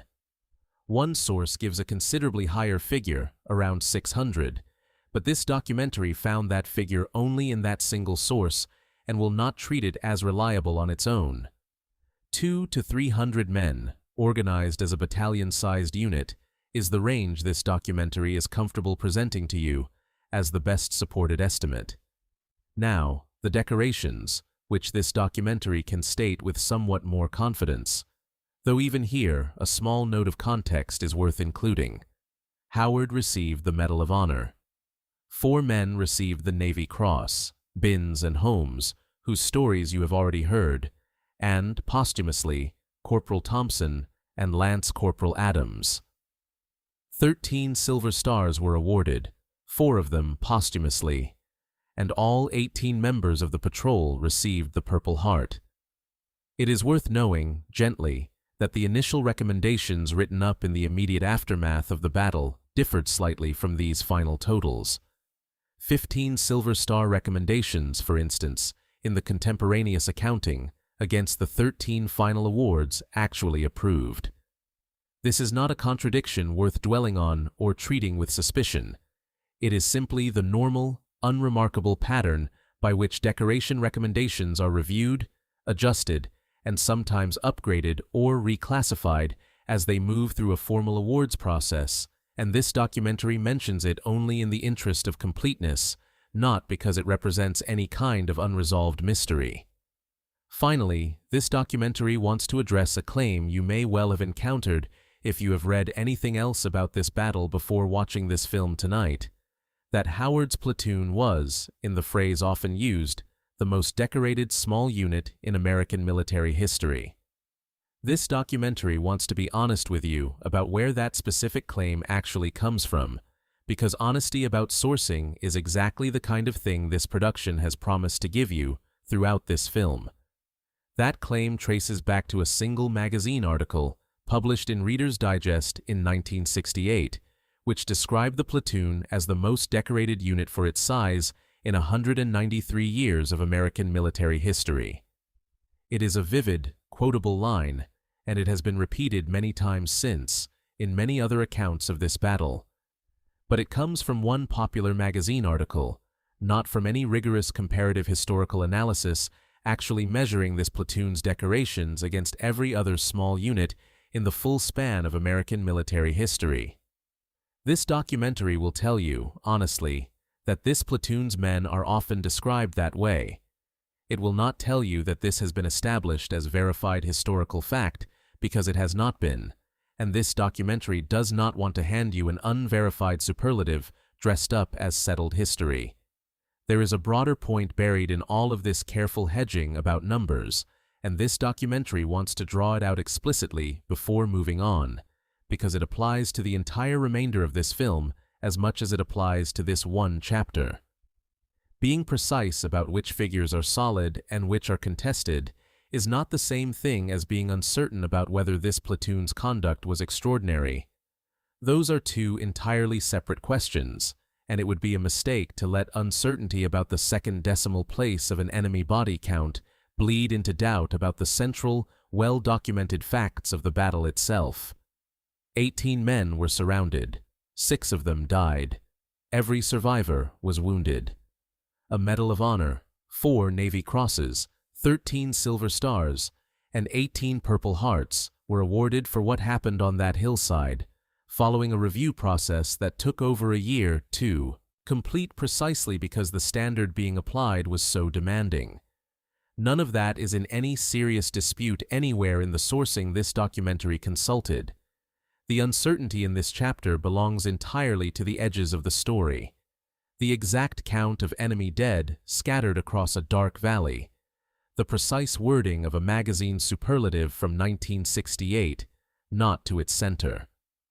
This documentary would rather you finish this chapter trusting its honesty about the edges than trusting a false confidence about numbers nobody can actually verify, and it hopes that trust, in turn, makes the parts of the story it can state as settled fact land with all the more weight. This documentary went looking, in preparing this film, for a genuine historiographical controversy attached to the Battle of Hill 488, the kind of thing that sometimes attaches itself to famous engagements, where historians or veterans disagree sharply about what really happened, or about who deserves credit, or about whether an official account obscured something less flattering.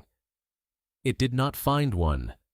There is no body of critical reassessment challenging the basic Marine Corps account of this battle, no competing narrative from historians arguing that the official record got something fundamentally wrong. That is worth saying plainly, because this documentary does not want to manufacture controversy where none genuinely exists, simply because controversy makes for compelling narration. What this documentary did find in the source record is something quieter and, in its own way, more honest than a dramatic controversy would have been. A single, real, well-documented moment of command hesitation, exactly where you would expect one to appear if the story is being told honestly. You have already heard the outline of it. Lieutenant Colonel Sullivan and his executive officer, Major Harris, grew genuinely alarmed at the risk of leaving Howard's platoon exposed on that bare hilltop for a third day, after 2 days already spent calling in fire missions from a fixed, increasingly compromised position. They weighed that real, acknowledged risk against the value of the intelligence the platoon was providing, and against Howard's own assessment, relayed from the hill itself, that he was having no difficulty. They chose to leave the platoon in place. This documentary does not think this decision deserves condemnation, with the comfortable benefit of hindsight. It was a defensible judgment call made by experienced officers under the kind of uncertainty that every wartime commander has to operate within, weighing a valuable ongoing intelligence source against a risk that, until the moment it was suddenly realized in full, remained exactly that, a risk, not a certainty. But this documentary also does not want to pretend the hesitation was not real, because it was, and it is documented directly, in the plain language of the official Marine Corps account itself, not invented or exaggerated for dramatic effect by this film. Sullivan himself offered a theory, after the battle, about why the enemy had targeted this specific platoon with such overwhelming force, rather than simply avoiding it or bypassing it under cover of darkness, the way a smaller, more cautious enemy unit might have chosen to do. His theory was that the enemy had deliberately set out to eliminate this particular reconnaissance unit specifically as a way of demoralizing the other Marine reconnaissance teams that had been calling in fire missions and generally making life difficult for enemy forces moving through this stretch of country. This documentary presents that theory to you exactly as what it is. Sullivan's own interpretation of enemy intentions, offered after the fact, not a confirmed fact established through any captured enemy planning document or post-war interview with the enemy commander who ordered the assault. It is a plausible theory. It fits the scale and coordination of the assault that was actually launched. But it remains a theory, and this documentary will treat it as one. There is one more small, honest admission buried in the official Marine Corps monograph that this documentary wants to include, because it is exactly the kind of detail a less careful account might quietly leave out. The monograph itself acknowledges that the initial air and artillery response to Sullivan's urgent request for support, made late that night as the scale of the assault became clear, was, in its own words, somehow delayed, without offering much further elaboration on why. This documentary does not know the specific cause of that delay, and neither, it seems, did the historian who wrote the official account close enough to the event to have asked the people directly involved. It is included here not to cast blame or to suggest some deeper failure, but because this documentary believes an honest telling of this story should include the moments where even the official record admits it does not have a complete explanation, rather than smoothing every rough edge into an uninterrupted tale of flawless execution. Which brings this documentary to a broader point about how this battle should actually be understood within the wider history of the Vietnam War, and it is a point this production wants to make with real care, because it is easy for a 2-hour documentary devoted entirely to one engagement to accidentally inflate that engagement's importance simply by the amount of attention it receives. Hill 488 is not remembered within Marine Corps institutional memory as a battle of major operational or strategic consequence. It did not change the outcome of Operation Kansas in any decisive way, and no source this documentary consulted frames it as a turning point in the broader campaign for the Quai Son and Heap Duc valleys, or in the war in South Vietnam more generally. What Hill 488 is remembered for, and what earned it a place as one of the handful of case studies selected for that detailed official Marine Corps monograph in the first place, is something smaller in scale, but, this documentary would argue, no less significant in what it teaches: an exemplary demonstration of small unit leadership, ammunition discipline, and close air-ground coordination carried out under about as extreme a set of circumstances as a small unit could face and survive.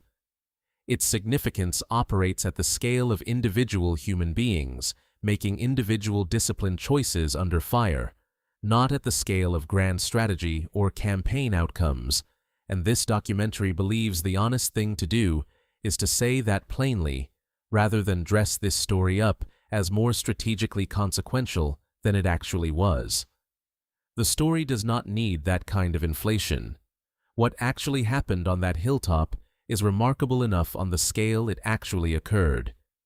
It is worth thinking, too, about why a battle like this one, despite lacking any real strategic significance in the broader arc of the war, still earned the kind of close, careful institutional attention that produced the very monograph this documentary has leaned on so heavily throughout this film.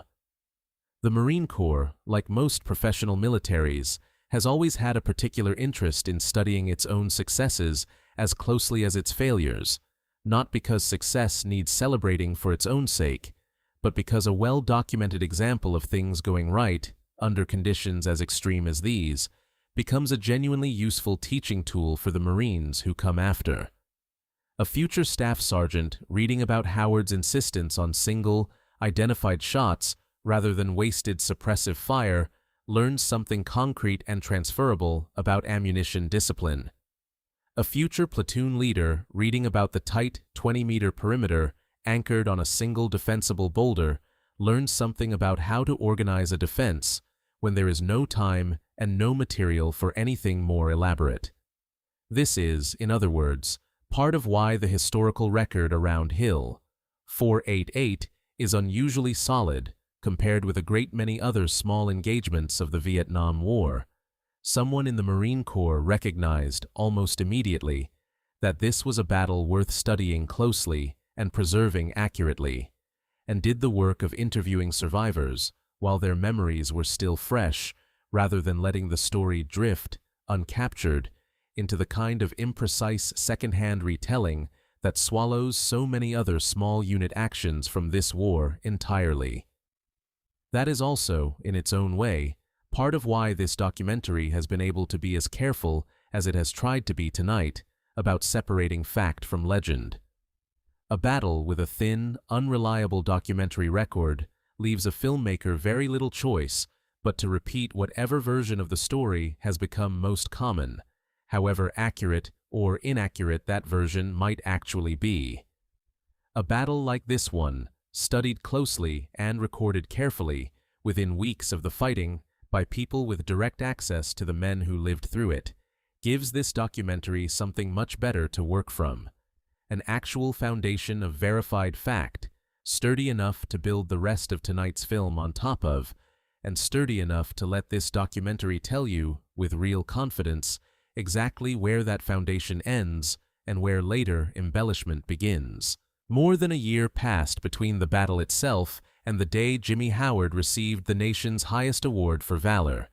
And that gap is worth understanding, because the process of formally reviewing and approving a Medal of Honor recommendation has never been quick, precisely because the standard it is measured against is so high.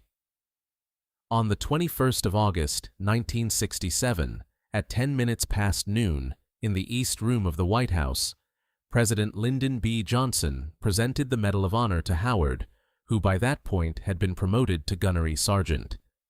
The ceremony was attended by the Undersecretary of the Navy, Charles F. Baird, by the Commandant of the Marine Corps, General Wallace M. Greene, Jr., and by Howard's own family, his wife, Teresa, their 6 children, and his mother, Edith. It is worth picturing that room for a moment.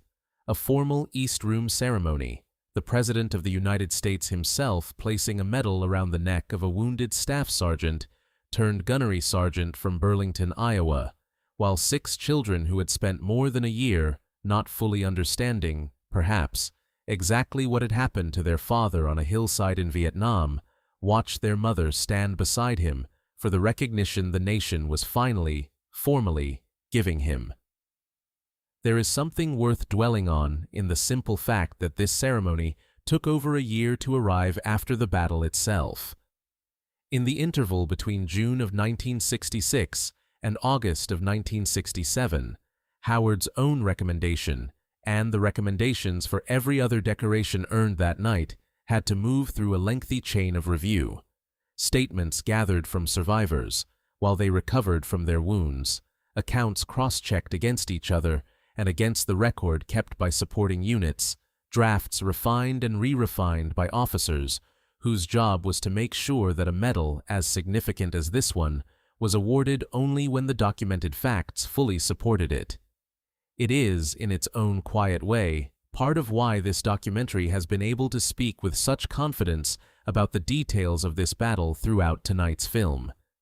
The same institutional carefulness that made Howard wait more than a year for his medal is the same carefulness that produced the detailed, close-to-the-event written record this documentary has leaned on throughout this entire 2 hours. The language of that Medal of Honor citation, reconstructed here from multiple partial quotations found across the sources this documentary consulted, since the exact final wording proved difficult to verify against a single fully accessible original document, describes Howard's actions in terms this documentary has already walked you through across this film, organizing his platoon into a tight perimeter defense without hesitation the moment the assault began. His courageous example and firm leadership inspiring and motivating his men through assault after assault. His continued encouragement shouted to his men through the worst of the fighting. And, after he was wounded severely enough to lose the use of his legs, his decision to distribute his own ammunition to the men still able to fight, while he continued to maintain radio communications and direct airstrikes with what the citation itself calls uncanny accuracy. The citation places these events in Quang Tin Province, the name that province carried on official maps in 1966, territory that, after the reunification of Vietnam, was eventually absorbed into what is known today as Quang Nam Province, a small geographic footnote, but one this documentary wants to include for anyone trying to place this hillside on a modern map of Vietnam. Howard's life after Vietnam followed a path that will feel familiar to anyone who has watched this channel's other documentaries about the veterans of this war. He returned to the same Marine Corps recruit depot in San Diego, where he had once served as a young drill instructor, working now as a training non-commissioned officer, shaping new generations of Marines with the same steady, well-liked authority that had defined how his own men described him on Hill 488. He eventually retired as a first sergeant at some point during the 1970s. This documentary will be honest that the sources disagree on the exact year, with some pointing to 1972 and others suggesting 1977, and rather than assert a precise date, it cannot fully verify. This documentary will simply say that his retirement came sometime in the course of that decade. After his Marine Corps career ended, he worked with the Veterans Administration, helping other former servicemen navigate the systems built to support them. And he returned, too, to the game he had played and coached decades earlier, taking up football coaching at Point Loma High School in San Diego, where his teams won CIF championships in 1987 and again in 1991. A quiet, decades-long second act built around teaching young people discipline and teamwork, not so very far removed, in its own way, from what he had once done for 18 young Marines on a hillside in Vietnam. Jimmy Earl Howard died on the 12th of November, 1993, at his home in San Diego. This detail, unlike some of the others this documentary has had to hedge carefully tonight, is solid and consistent across every source available, and this documentary states it to you plainly as fact.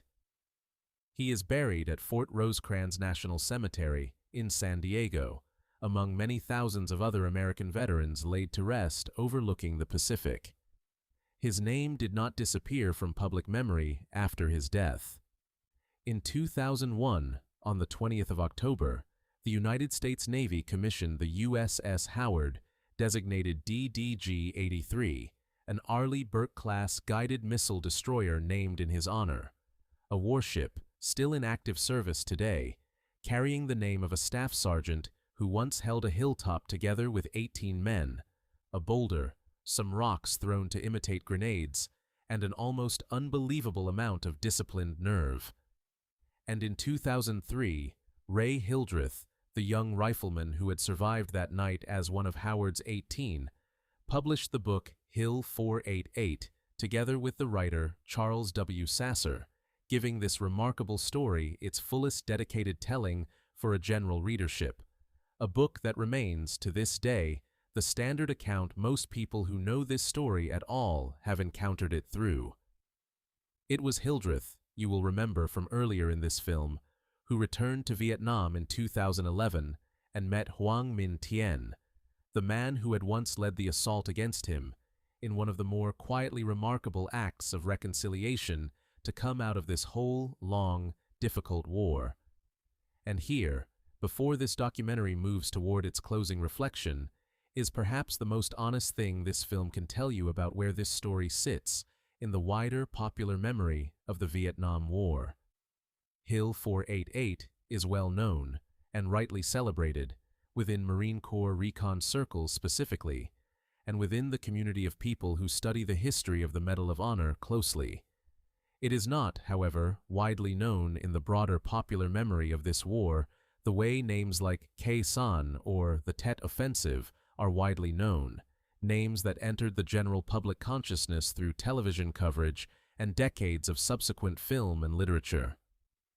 Hill 488 functions, instead, as something closer to a remarkable, well-documented hidden story, known deeply by those who go looking for it, largely unknown to everyone else.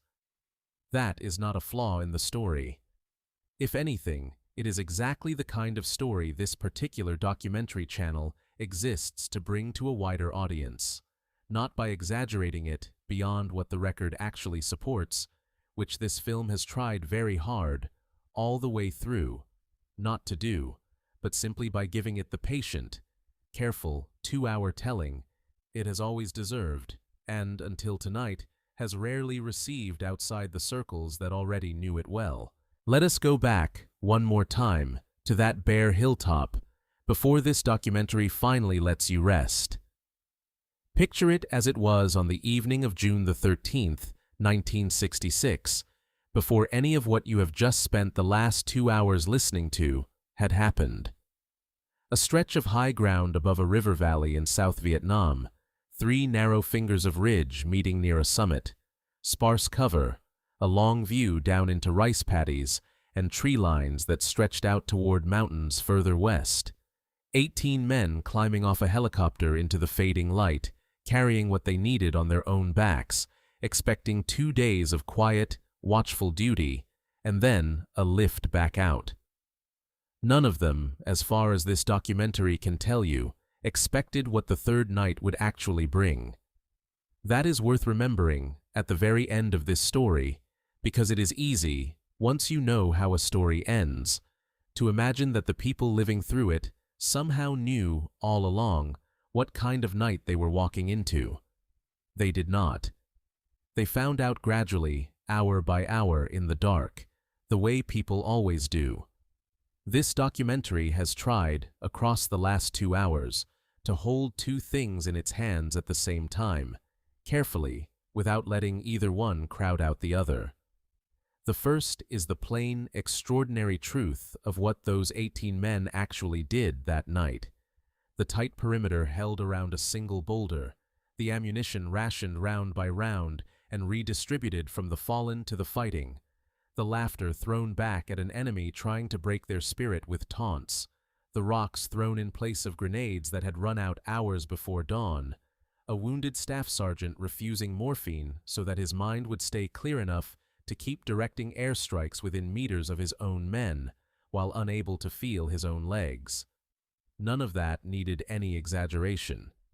Every piece of it is documented, closely and carefully, by people who went and asked the survivors directly, within weeks of the fighting, while the details were still fresh enough in memory to be gotten right. The second thing this documentary has tried to hold on to, alongside that first truth, is an honest accounting of where the story of Hill 488 has, over 60 years of retelling, picked up small distortions along the way. A call sign remembered incorrectly, a location at Chosin Reservoir that the documented timeline simply does not support, a casualty figure that drifts upward in some tellings beyond what the most careful sources can actually verify, a superlative about being the most decorated small unit in American history that traces back to one magazine article rather than to any rigorous comparative study. None of those corrections diminish what happened on that hill. If anything, this documentary hopes you have come away from tonight believing the opposite, that the real, carefully documented version of this story is remarkable enough entirely on its own, without any help from the legend that grew up alongside it. Real courage, examined this closely, rarely needs embellishment to be worth remembering. It is usually the embellishment that cheapens it, not the plain truth that fails to measure up. What this documentary hopes you carry away from the last 2 hours, in the end, is not a precise casualty count, or the exact wording of a citation, or even the specific number of silver stars finally approved after the recommendations were reviewed. Numbers like that matter, and this documentary has tried to get them right, carefully, the whole way through. But numbers are not, in the end, what this story is actually about. What it is about is 18 specific human beings, most of them barely out of their teenage years, none of them expecting on the evening of June the 13th to be tested the way the following night would test them, who found themselves surrounded on a bare hillside by a force that outnumbered them many times over, and who chose, again and again, hour after hour, in the dark, exhausted and increasingly wounded, to keep doing the disciplined, unglamorous things that kept each other alive. 12 of them lived to tell this story. 6 of them did not, and this documentary has tried, honestly, to make sure you heard their names spoken clearly at least once tonight, rather than letting them dissolve into a casualty statistic. Gerald Thompson, John Adams, Ignatius Carlisi, Thomas Glau, James McKinney, Alcadio Mascarenas. It is worth remembering, too, the people who came to help and did not themselves survive the effort. Lieutenant Ronald Meyer, married only a month before he shipped out, killed leading the final assault the next morning. Major William Goodsell, in command of his squadron less than a week, killed marking a landing zone so wounded men he had never met could be flown to safety. Lance Corporal Terry Reddick and the air crew who never made it home from a mission, flown entirely in service of getting other men off that hill alive. None of them are the center of this story the way Howard is, and this documentary does not want to pretend otherwise. But they are part of it, fully. And a story told honestly about Hill 488 has to include them, not as footnotes, but as people who paid the same price the men on the hilltop paid in service of the same 18 lives. There is one more thing worth saying, quietly, before this documentary lets the story rest.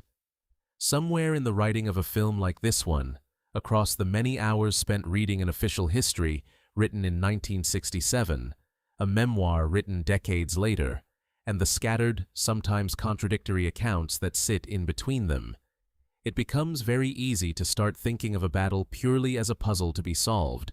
Which number is correct? Which source can be trusted? Which detail belongs in the film, and which belongs honestly in a footnote this documentary chooses not to read aloud?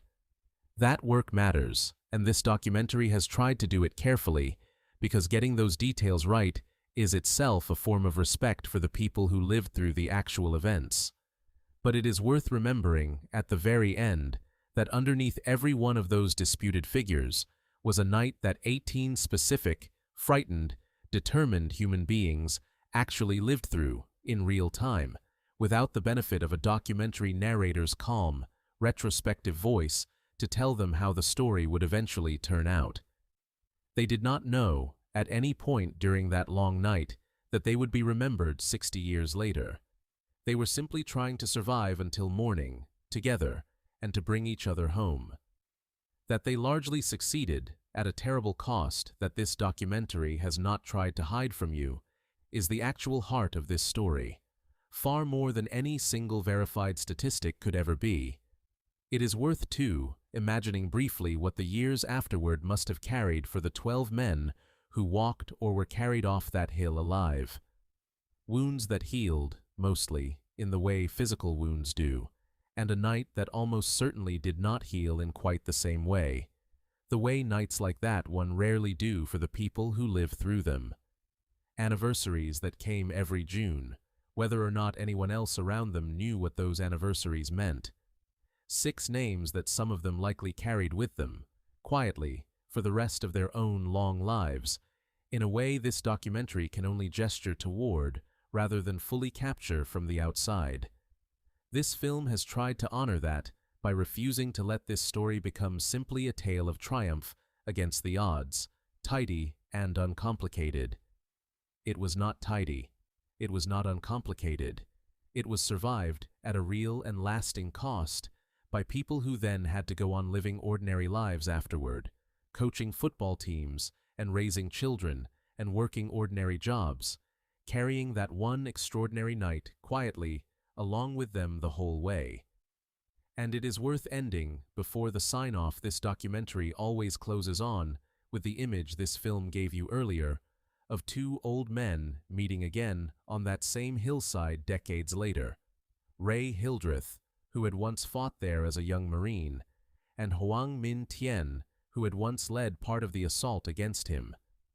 2 men who had once tried, with everything they had, to kill each other in the dark, standing together, much later, on ground that had gone quiet, in a country finally at peace.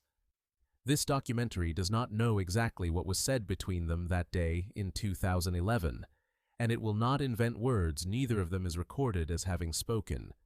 But it knows the meeting happened, and it thinks that fact alone, sitting at the far end of this whole long story, says something true and worth carrying with you about how even the hardest nights eventually give way to something gentler, if enough time and enough grace are allowed to do their slow work.